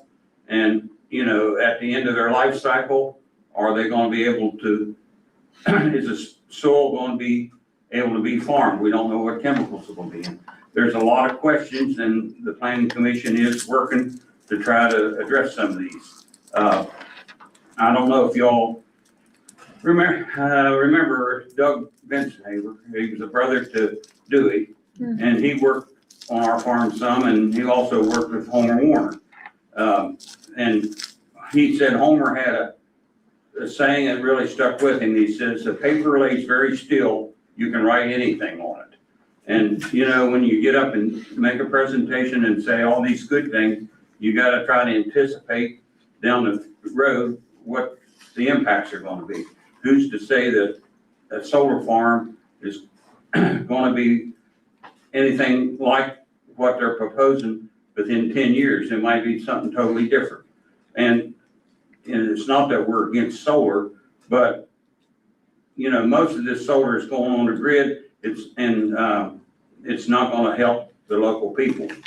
I mean, we're not against people putting it on the roofs or have community solar, but if it just goes into the substation, then it's going to be farmed out. So we do have a lot of concerns, and that's the main reason I'm here, is that we don't want to rush into something. We don't know how the funding is going to be on the pilot project, if it's going to decrease the state obligation or how all that stuff's going to work. So I'm just saying we need to look at this thing very carefully before we see how it impacts the rest of the county and other industries in the county.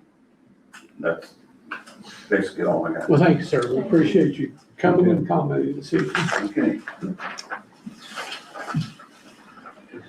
Next on the agenda is consent items. Move to approve. Second. Probably moved in second. Any discussion? Hearing none, proceed to vote. All those in favor say aye. Aye. Opposed? Vote is 5-0. Next on the agenda is unfinished business, approval of standard of dress for Hardy County school staff, GBZB, attachment 4. Move to approve. Second. Properly moved in second to approve policy GBZB. I think we had one comment on that. I don't know if y'all had a chance to read that. Came in today from, yeah, she emailed it to you today, came in from Jeremy Simmons today. Yeah. So we haven't seen what the comment was? She forwarded it as soon as she got it. It came to Sean today, but right before noon, I think, which was the deadline, and she sent it out to you guys. It's in your email if you haven't seen it already. What did it say? Do you want to grab it? I can grab it. Do you want me to read it? It's up to you, however you want to handle it. Or we can give you copies of it if you want to, if you want it to read it. Did you all see it, the amendment? Yes, I haven't seen it. I mean, the comment. yes. If I was smart enough to pull up my erased email, I'd show it to you. but That's okay, Sean can, a couple copies of it and get that to you. You're gonna get it. During the ball, it's applesauce. They already messaged me by the time I sat down. What do you think? He Applesauce? basically felt that our That's what the Williston does too, but our church used to do definitions real of apples. what is. And then where we get them at, all got frosted. Blah, blah, blah. Big, Not really clear. Big problem. And when it talks about logos on the church, Mhm. I love the fact. what about those that supported, you know, Abraham Lincoln, George Washington? I'll give you those examples, T-shirts. Mhm. My question about that is, when did T-shirts become professional dress? You know, that's, Well, I think it's said in here that only those could wear athletic wear that, you know, like PE teachers and stuff. appropriate to the job, Um, appropriate to the job assignment. she's getting it, so I appreciate it. It doesn't matter if you guys want it read or want to have it, just what they want a copy, we'll get it cleaned up. There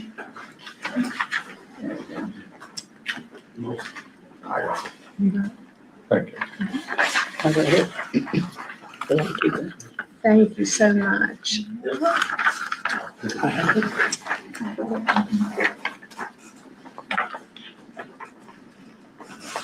Give you just a couple minutes to read that then, and we'll proceed.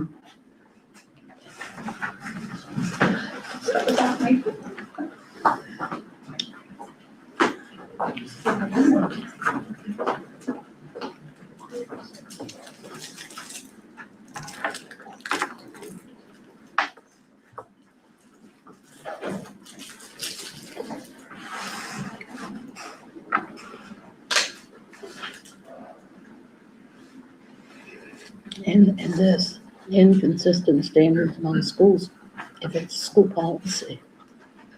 I mean, if it's county policy, standards should be the same in Mhm. every school.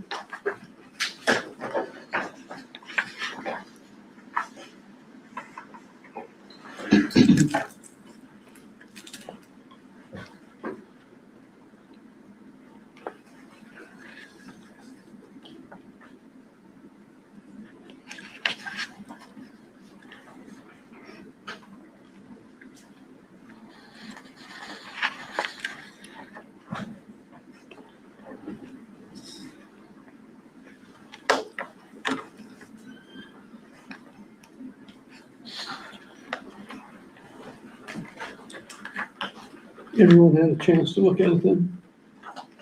Yeah. Any discussion? Hearing none, proceed to vote. All those in favor say aye. Uh, Opposed? The vote is 5-0. Next on the agenda, approval of critical needs shortage substitute teachers policy, GCBA attachment 5. Move to approve. second. Properly moved and second to approve policy GCBA attachment 5. Any discussion? I do have a question. I see that elementary education is crossed off as something that we are no longer critically in need of. Is that the case? Yeah, so these positions are ones that we have long-term subs in or people that are on permits, and we have all those positions filled, so we can't add that one to the list. Which is a good thing. That is a good thing. Even though that it's, like you just said, filled with long-term subs rather than, No, the ones that are on the list are positions that are filled with long-term subs or that are on permit. It's crossed out because that's not the case for elementary ed. They're all So we would They're have all certified. folks in they're all those certified in there. Right. Okay, I misunderstood what you said. Sorry about that. Okay. Any other discussion? Hearing none, proceed to vote. All those in favor say aye. Aye. Opposed? The vote is 5-0. Approval of financial procedures and operations, DBA attachment 6. Move to approve. Second. Properly moved and second to approve policy DBA attachment 6. Any discussion? Hearing none, proceed to vote. All those in favor say aye. Opposed? The vote is 5-0. Next on the agenda is new business approval of Hardy County Board of Education goals. So I have a copy of those for us to review. And then my stack of things here. You would take these and pass it down. What happened to use of purchasing? It was approved with all the other stuff. With the finance.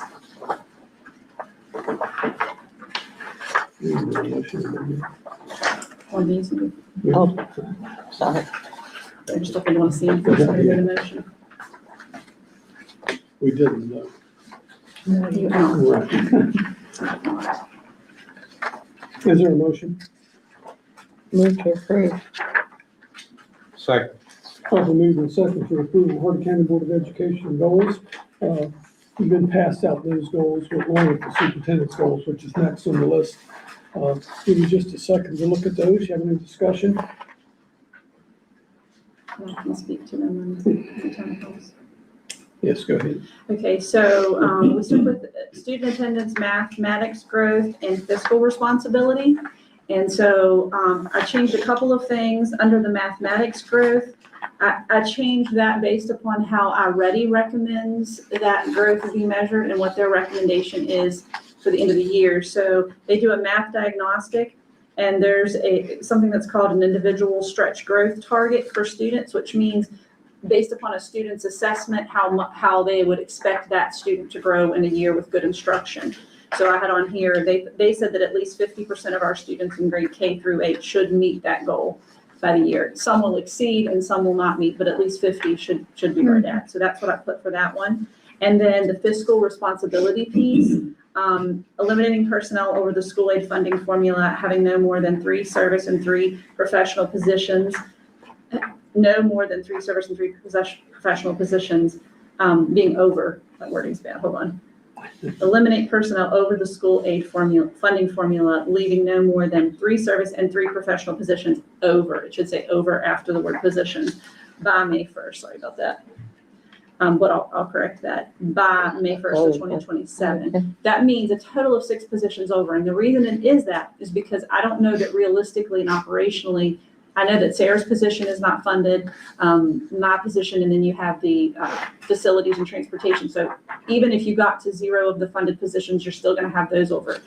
And then with service and aids and ECATs for special ed, I just don't know that it's a realistic goal that you're at 0 or below. Yeah. So I think funding wise, that's something that can be supported, but I wanted to make it realistic so that you guys could meet the goal. Yeah. And now, Well, well, to approve that one. that'll be a struggle. That's something needs to be done. So we need to follow through with that. Yes, and currently you're at 15. Yeah. Now, we don't have our October numbers. You know, we've really taken off in virtual school. We'll talk about that in a little bit, but we don't have our October count yet to see what we're projected to have for next year, which will really guide how you handle for sure personnel this year, but that's where we are for now. Any other discussion on that? Will these goals become Mr. Simmons' responsibility now? So the ones you're looking at right now to approve are the Board of Education goals. No, I thought you were just talking about your goals. No, I'm talking about your goals, which is the other page, because that was the first one. They have to be approved separately. Okay, And then we'll talk about the superintendent ones. But they're the same. that's what I thought. By design, yes, on purpose. Right, We definitely want to work on the same team Okay. for sure. so move to approve the Board of Education goals. I think we already We did that. We We already did, did. we're voting. Any other discussion? Just how are we supposed to, it says increase student attendance. How are we supposed to do that? So you work with the schools and make sure that the things that are taking place in the schools are actions that are working towards that. And they meet with parents. They have different activities that they do throughout the year. They counsel. They take kids to families to court that are meeting certain attendance guidelines. So there's a whole state policy and a law that talks about truancy and what that looks like. You guys just have to provide the support that's needed to make sure that the policies and everything align. So somebody from the school called Mr. Shook and say. Well, when we have our attendance meetings, they'll come to us and tell us the Data percentage, meetings. data meetings, how many are past the 5 days, 10 days and all that. And we're just here to make sure that they're following the rules to get those problems taken care of. And there's We a don't county, actually physically do it ourselves, for sure. yeah, there's a county attendance policy that you guys have written and have in place. So you can always revisit that at one of your meetings and make sure the things that are in there align with what the state says and make sure you're following through on that end.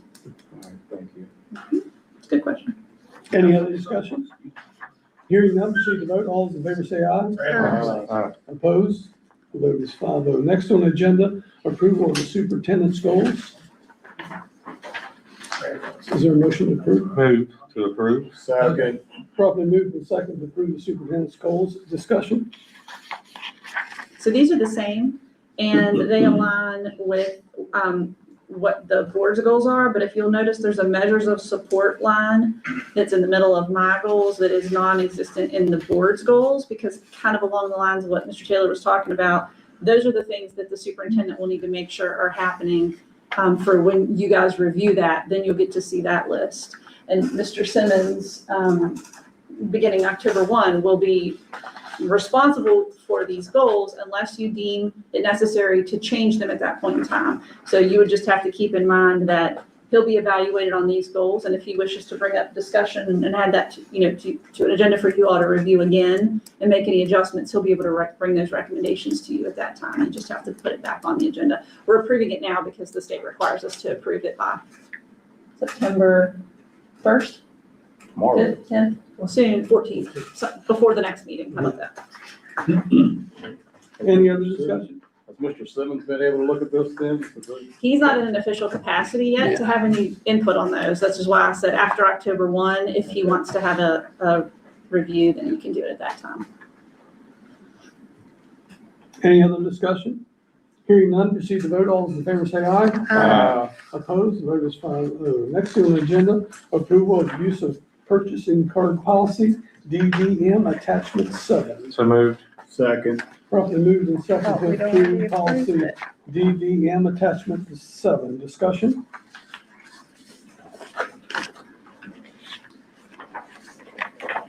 Hearing none, proceed to vote. All those in favor say aye.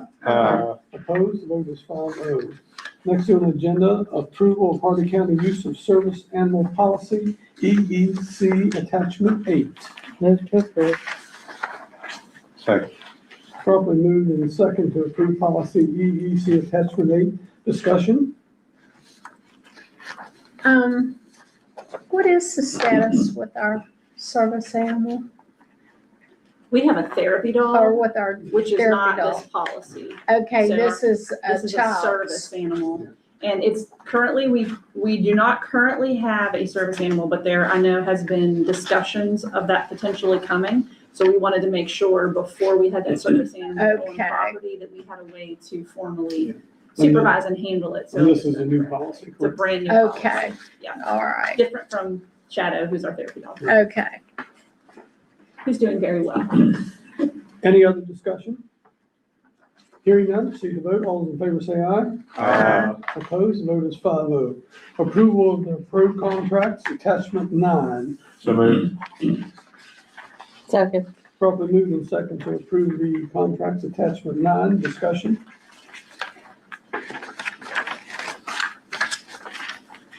And the only thing I had, I noticed there was a 12-month contract, which I didn't realize that before. So during summer school, they can also be there. Yes. So that may be something you want to keep in mind sometime. Yep, anytime throughout the year we need them to do any trainings or participate in any programs. they're available. I didn't realize that until I read this contract. Those 12 months. That was my fault. Yes, you need to remember that. for I sure. know it doesn't need to be in this contract, but we get those reports from them.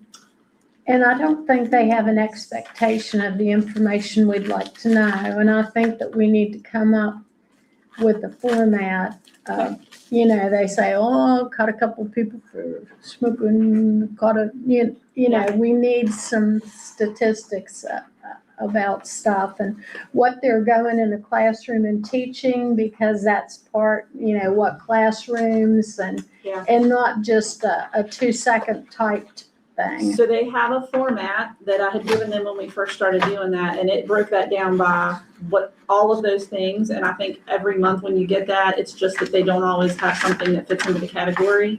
And maybe that's my fault, because I then delete that section if they didn't provide, like if they, one of them was like assisted with arrest or something like that. If they don't provide a name, I take that section out. But what we can do is, if you all have additional things that you really want to make sure you don't miss, why don't you send those to me, and I'll put them in that format that they have to fill in the blank for, and then I'll just leave it. So if they don't have something in an area, you'll just see that it's empty, and you'll know then that they just didn't have something. Would that help, you think?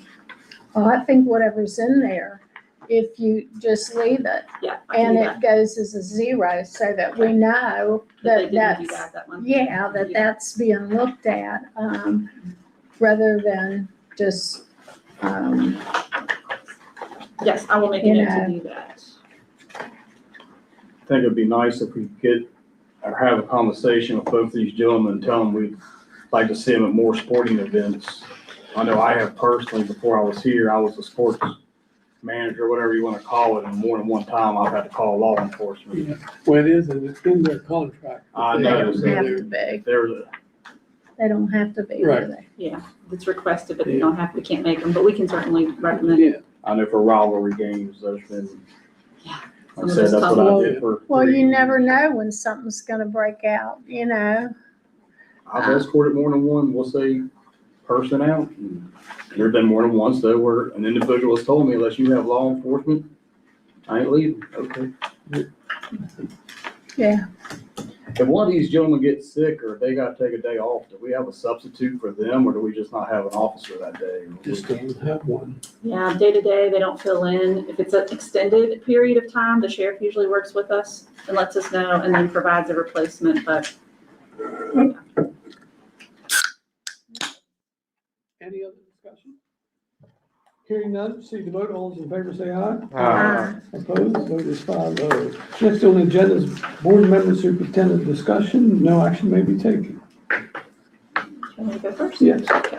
I wanted to address just a couple of things. There is a cabinetry business position that is posted at Moorfield High School. And I think there's a long-term sub actually on the agenda for this evening that we're to approve, or that you're being asked to approve. I just wanted to let you know that that is not a brand new position. It is the existing business position that was held by Mrs. Markwood, Kreitz, I'm sorry, Amy Markwood Kreitz at Moorfield High School. That was her position, and when it was reposted, when she left, when she resigned from that position, cabinetry was added to that. So that position was a request basically from the local businesses to help meet the needs of local industry. And so we've been trying to find somebody to fill that. But there's been some confusion about with the revised levy running that we were hiring new positions, and we're really trying hard not to do that. Along with that, I just wanted to point out that we've eliminated an assistant superintendent position, one full-time assistant principal. Tonight, if you make a hire that's on the recommendation list, it will be another assistant principal and a full-time custodial position that through attrition we've eliminated as those positions have become available. We've just not filled them. So on that end, we're doing everything that we can to save on personnel as those opportunities become available. And that's really important that you continue to do that. We had a food issue this week, and I want to shout out to the cooks. All the cooks and our cafeteria managers. So as you know, we have our child nutrition director's out on leave until January 1st. And so Sean and I have been doing child nutrition as well in our spare time. And we screwed up royally on Tuesday. We were supposed to order food, and we were just insanely busy. I mean, insanely busy. And Sean texted me at about 7:30 on Wednesday morning and said, please tell me that you ordered the food. And I had not ordered the food, indeed, and she had not ordered the food either. So we had quite the moment of panic. And our cafeteria managers were so amazing, and they were very calm, and they worked really well with us. And thankfully, Gordon's was able to get a special delivery in for Thursday evening, which we didn't think was gonna happen, but it did. So I just wanted to say, we screwed up, but thankfully it worked out, and our cooks were amazing in handling that because they were much less stressed out than we were. That's So I cool. thought I was gonna have to call you and tell you, we can't feed the children next week. That's so, wonderful. Thank goodness that we need some veggies and. they pitched in and took care of it. That way. Wonderful. It was really wonderful, and we appreciate them so very much. So they work hard to do what they do. They do work hard. One of to those do it. Cook's Choice Day. Yeah, it was gonna be something. I also wanted to just mention that, we are doing through virtual school, we have established a partnership with the company that provides our virtual school platform. They have been marketing the virtual platform across the state as a virtual school option, and they're doing that with us as the people that are, as the system that is housing those students. And that means if a student in Barber County signs up for this Acellus program in West Virginia, they're sending them to us and we're registering them as Hardy County students. And that has brought us in many, many new students to Hardy County schools. They're actually registering as our student and then doing an out-of-county transfer. So we're seeing our enrollment list climb, and then I'm cautiously optimistic that that's going to feed into some long-term success for our enrollment numbers.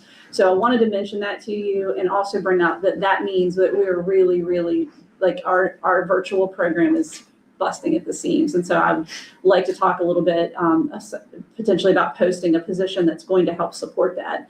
And that position is going to be paid through federal funds. So it's going to be something that can maybe help with our federal programs needs that we have. Since I'm not going to be here to do those, I think it's important. Mr. Simmons is going to be, jumping on board, but I don't know in the 9 months that he's navigating the superintendent role that he's going to be able to learn federal programs and do all of those things. So if we can add this county administrator position, it's not a central office position. It would probably be housed at East Hardy Elementary in the downstairs in an office there, and then they could take care of the federal programs, the virtual oversight, and then the data stuff that we had before. They could take care of those pieces for you.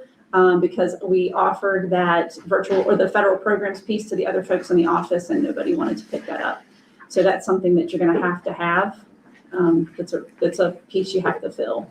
I can show you what I think that would look like. This first one is a salary page, and again, funded out of federal programs, but you'll see at the bottom, oh, hold on, that was mine, I'm sorry. I gave you a 240 and a 220 option. I think 220 would meet the needs. This is the posting, and this indeed would be the job description. Now, through that, we currently have someone getting $15,000 to do virtual school. That would have to complete this year. That position would go away. The data analyst was $15,000 that we have not reposted. And then the federal programs piece, again, would be picked up through the federal programs funding. Along with that, we had an EL/Title I teacher position posted that we are not getting certified applicants for. So I've pulled that down too and eliminated that position. That was an extra one, but we're not getting anybody certified for it. So we just eliminated that as well. So this would, potentially one of your assistant principals that you have left could apply for this position. Anybody can, but it based on the qualifications, I think it might offer an opportunity to maybe open up some space there too. So we're saving 15,000 on the data, and after this year, we'll be saving 15 on the virtual, so that's 30,000 there that can go into this program. Plus the federal's picking up the federal part, right? Correct. Federal fund will be picking that up. So I have a question about, you said that the people that have the virtual program, are we the only county in the state that's using that virtual program? No, I don't believe we are. Yeah, but we're one of the limited few. Yeah, and I think they're just helping us out, knowing our current situation and that we're doing it well. I mean, we're operating that program, getting kids in, seeing success with that virtual platform. And so they're basically using us as a platform for them. We're paying the individual. So I think right now it's $79 a month for each kid that's in the virtual program. So if you live in Barber County and you sign your kid up, Hardy County Schools will pay that $79 a month for that student. And then in turn, they're enrolling as a student. So October 1st, when they're with us, we get the full student aid for them for the year. So we're profiting by bringing those kids in, but they're not actually sitting in the seats in the classrooms. We're not having to feed them, put them on a bus, so they're not taking up a spot. It's a win-win, I think, for everybody involved, and just a business model that we're taking advantage of that's really working out for us. Anything to get the enrollment up, and that helps. Yeah, it does. It does for sure. You have anything else on that? No, I think that's it. Do you have anything? Posted them. That's all you have? T-shirts, wear your T-shirts, your I Love West Virginia Public Schools T-shirts to the 9/28 meeting, September 28th, which is not the next one, but the next one. And we'll do a photo. It doesn't matter which color you wear, or blue or white, or whichever color you would like. And maybe someone can send an email of mine, so that. Yeah, that would be. We do that when we order food, that Tuesday's. Right, yeah. Along with your food One of order. our food order. I think that's a good idea. Thanks for sending us the ESG reports. I don't know if that was the first one you had received or not, but I think you're having a meeting tomorrow. Yeah, I can send you those follow-ups. That if you'd would be like. great. That Sure. just kind of keeps us in the loop what's going on, that we can ask. Absolutely, I can do that. Anyone have anything else? So what we'll have to do is list this as a position and Yeah, we can post it tomorrow, and then once it goes out, application-wise, once it comes back in, then you guys would have the opportunity to vote to hire it or not hire it when it comes back in. okay. So any discussion related to this needs to wait until that point.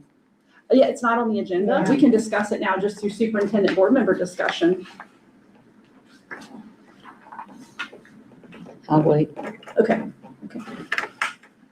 Anything else? Future agenda items? Anyone have anything? Hearing none, announcements, September the 14th, Hardy County Board of Education meeting here at the board office at 5 p.m. Anyone have any announcements? Mission statements and accomplishments? I have one. I mentioned the trash at the launch pad. The last meeting, the following morning when I walked, it was gone. So I don't know who picked it up? Thank you very much. I drove down that street headed to, I don't know where, and someone was out there in the corner picking it up, a lady, a woman probably. Okay, it was being If you done. would tell her I said thanks for doing that. Yeah. Certainly appreciate it. Looks much better. Anything Okay. else you want to shout out on the live feed to see if it gets done before we get out of here? Now's the time, right? Get that fence fixed. Yeah. Yeah, so they're working on the fence, actually, yeah. They're getting close, but yep. Can I back up to discussion? Did you get a list yet of the clubs at Moorfield High School? They were supposed to send us a list of clubs once they were Oh, from the established. scheduling thing, no, I Yes. have not. I have not done that Okay. yet. Nope, I will check on that though. And then by October, we're supposed to have any fundraising things that they're gonna. Yeah, a list of We'll have fundraisers. Everything coming in. Okay. Anything else from mission statements and accomplishments? Hearing none, next on the agenda is personnel. Is there any need for executive session?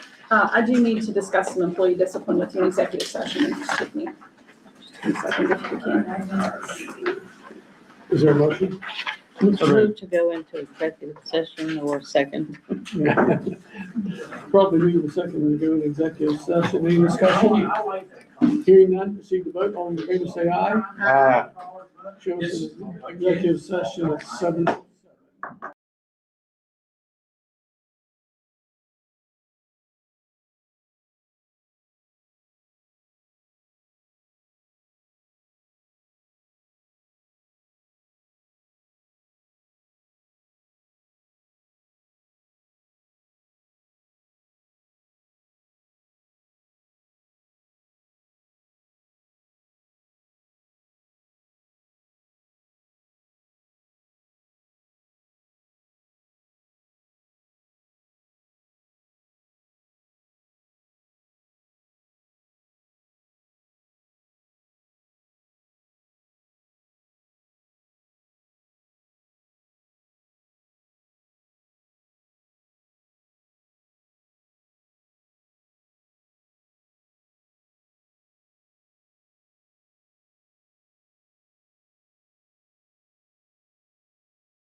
It's good practice. It's a shame that it gives so much money to the man that lied. Is there a motion? So moved. Second. Properly moved and second to come out of executive session. Any discussion? Hearing none, proceed to vote. All those in favor say aye. Aye. Opposed? The vote is 5-0. Show us out on the executive session at 7:11. Next on the agenda is personnel. All right, I recommend the ratification of suspension for Mark Ratchford from August 18th until present 8/31 without pay. We have to do that in a Is there a second. motion? So moved. Properly moved and second. Any discussion? Hearing none, proceed to vote. All those in favor say aye. Aye. Opposed? The vote is 5-0. And the rest we'll do all together. I recommend the approval of the leave of absence for Penny Wolf, August the 24th, 2026 to February 28th, 27, consecutive for 6 weeks or less, then intermittently through February 28th, 2027. I recommend the approval of the following service personnel hirings. Ashley Lipscomb as a substitute custodian, Dallas Bohr, substitute secretary, Mark Ratchford, cook 2, East Hardy High School, Sandra Bradley, autism mentor aide, special ed itinerant at MIS, Kelsey Roberts, ECAT aide pre-K MES, Ashley McNeil, aide, special education MIS. I recommend the approval of the service personnel reclassifications for Jenna Renee, reclassifying from a secretary 2, accountant 2, pay grade E to a secretary 3, accountant 2, pay grade F for the 26-27 school year. Miriam Heyer, reclassifying from a cook 2, pay grade B to a cook 3, pay grade C, effective the 26-27 school year. I recommend the extra pay for specialized healthcare procedures for the following individuals: April Judy at MHS, Rhonda Seitz MMS, Brianna Ratchford MIS, Sherry Barb MES, Teresa Rudy, East Hardy High School, and Jenna Renee, East Hardy Elementary School. I recommend the extra pay of supervisory aide for the following individuals: Rebecca Haynes, East Hardy Elementary, Lorena Snyder, East Hardy Elementary, Peggy Phoebus, East Hardy Elementary, Leslie Tingler, East Hardy Elementary, Jessica Bradfield, East Hardy Elementary, Emily Beck, East Hardy Elementary, Jennifer Champ, East Hardy Elementary, Monica Wilkins, East Hardy Elementary, Amanda S. Smith, East Hardy Elementary, Jillian Bowers, East Hardy Elementary, Jennifer May, East Hardy Elementary, and Deanna Kivett, East Hardy Elementary. The following at Moorfield Middle School: Stephanie Wetzel and Odessa Colors, Christy C. The following at Moorfield Intermediate School: Sandra Bradley, Nicole Cook-Tusing, Teresa Myers, Sanja Salyers, Amanda N. Smith, Heather Hours, Ashley McNeil. The following at Moorfield High School: Desiree Lehman, Cheryl Ward. And the following at Moorfield Elementary School: Haley Mungold, Bethany Alt, Rebecca Probst, Kimberly Mungold, Judy Hess, Sandy Hedrick, Heather Shirk, Kelsey Roberts, Stacy Redmond, Stacy Howell, Rhonda Dolly, Patricia Baker, Tammy Shingleton, Kaiser Roberts, Haley Hours, Eileen Rosie Mungold, Amy Ketterman, Cheryl Sherman, and Melinda Beiser. I recommend the approval of the professional personnel hirings as follows: Lawrence Pittsvogel, substitute teacher, Carmen Ketterman, restricted short-term substitute teacher, Emma G. Baker, restricted short-term substitute teacher, Heidi Bailey, restricted short-term substitute teacher, Kellen Snyder, long-term substitute cabinet making and business education teacher at Moorfield High, effective September 1. That's on that list. Recommend the approval of the administrative personnel: Shanda Walker, principal at Moorfield Intermediate School, effective September 1. I recommend the approval of the following professional extracurricular personnel hirings: Sarah Orndorff, teacher for the alternative education after-school program at Moorfield High; Dorothy King, English as a second language interventionist, countywide; Christy Nazelrod, county coordinator for 21st Century Community Learning Centers; Vivian Carr, site coordinator, 21st Century Community Learning Centers at MES; Amy Barr, site coordinator for the 21st Century Learning Community Centers at MIS; Deborah Beck, site coordinator, 21st Century Community Learning Centers at East Hardy Elementary; Donnell Leininger, 21st Century Community Learning Center program teacher at MES; Marie Rayo, teacher for the 21st Century Community Learning Centers program at MES. Tracy Craig, teacher for the 21st Century Community Learning Center program at MIS. Laura Kessner, a co-applicant with Alexandra Vetter, teachers for 21st Century Community Learning Centers program at MIS. Alexandra Vetter, co-applicant with Laura Kessner for the teacher 21st Century Community Learning Centers program at MIS. Crystal Atkinson, teacher 21st Century Community Learning Centers program at East Hardy Elementary. Lauren Smith, a co-applicant with Nikki Wolf for the teacher position 21st Century Community Learning Centers program at East Hardy Elementary. Nikki Wolf, co-applicant with Lauren Smith, teachers 21st Century Community Learning programs at East Hardy Elementary. I recommend the approval of the 3-step salary increase for the following individuals: Megan Dispinette, math at East Hardy Elementary; Melody Leatherman, math at East Hardy Elementary; Kelsey Benjamin, special ed at East Hardy Elementary; Those are all state. Kathy Ruddle. Kathy Ruddle, special education, East Hardy Elementary; Rebecca Trent, special education, East Hardy Elementary; Noah Orndorff, special education, East Hardy Elementary; Richard King, special education, East Hardy Elementary; Heather Evans, special education, East Hardy Elementary; Aisha Combs, special education, East Hardy Elementary; Amanda Brill, special education, East Hardy Elementary; Devin Orndorff, special ed at East Hardy High; Jessica Amtower, special ed at East Hardy High; Michelle Seitz, math at East Hardy High; Randall Wolf, math at East Hardy High; Jennifer Rush, math at Moorfield Middle; Leslie Wade Armentrout, math at Moorfield Middle; Stephanie Simmons, special ed at MMS; Aaron Everson, special ed at MMS; Betsy Swick, special ed at MMS; Tracy Craig, special ed at MIS; Jessica Godlove, special ed at MIS; Chelsea Black, special ed MIS; Holly Howard, math MIS; Sharon Oval, math MIS; Linda Wright, math MHS; Michelin Williams, math MHS; Jeffrey Rush, math MHS; Jillian Jones, special ed MHS; Amelia Wagner, special ed MHS; Timothy Kreitz, special ed MHS; Jeremy Roomer, special ed MES; Jessica Thorne, special ed MES; Melanie Mungold, special ed MES; Alicia Porter, special ed MES; Emma Smith, special ed MES; and Emily Pratt, special ed countywide. Recommend the approval of the following athletic hirings: Isaac Van Meter is coach for boys wrestling, Moorfield High School. James Nutter, authorized certified coach without pay for football, 7th and 8th grade at East Hardy High School. Julia Butler, coach girls track, 7th and 8th grade at East Hardy High. Justin Whitaker, authorized certified coach without pay for boys wrestling, East Hardy High. Benjamin Wetzel, authorized certified coach without pay for football, MMS.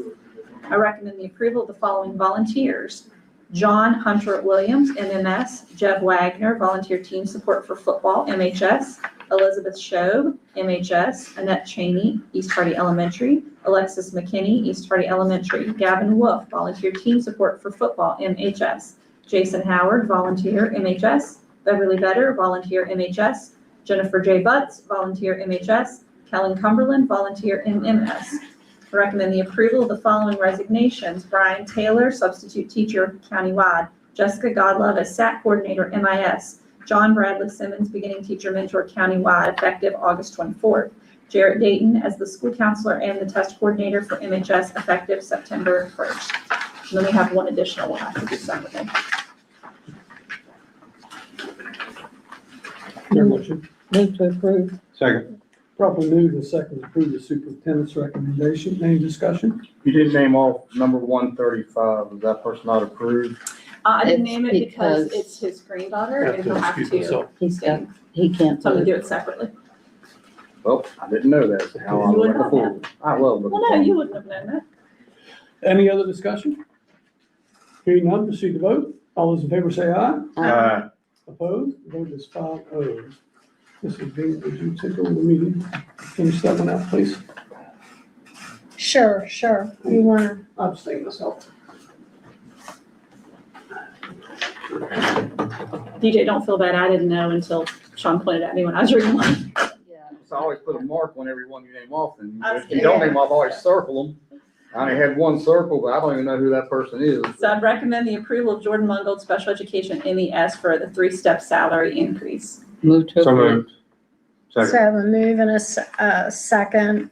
All those in favor? Aye. It's approved 5-0. 4-0. 4-0, I'm 4-0. sorry, with one abstention. who recused himself. Right, I move we adjourn. second. Anything else need to be brought before the board this evening? We're already. What we gonna do about, guidance counselor at Moorfield High School? Post it It's just, as of right now, when is Mr. Dayton leaving, I guess, is my question. tomorrow. Outstanding. Motion to adjourn and second. Second. Any other discussion? Hearing none, proceed to vote. All in favor, say aye. Aye. Opposed? Hearing none. All right. Shows adjourned at Nice seeing you, 7:22. We are gonna have your tailgate set up this Saturday? Yes, ma'am. Same place? Yes, ma'am. Well, I will, I guess.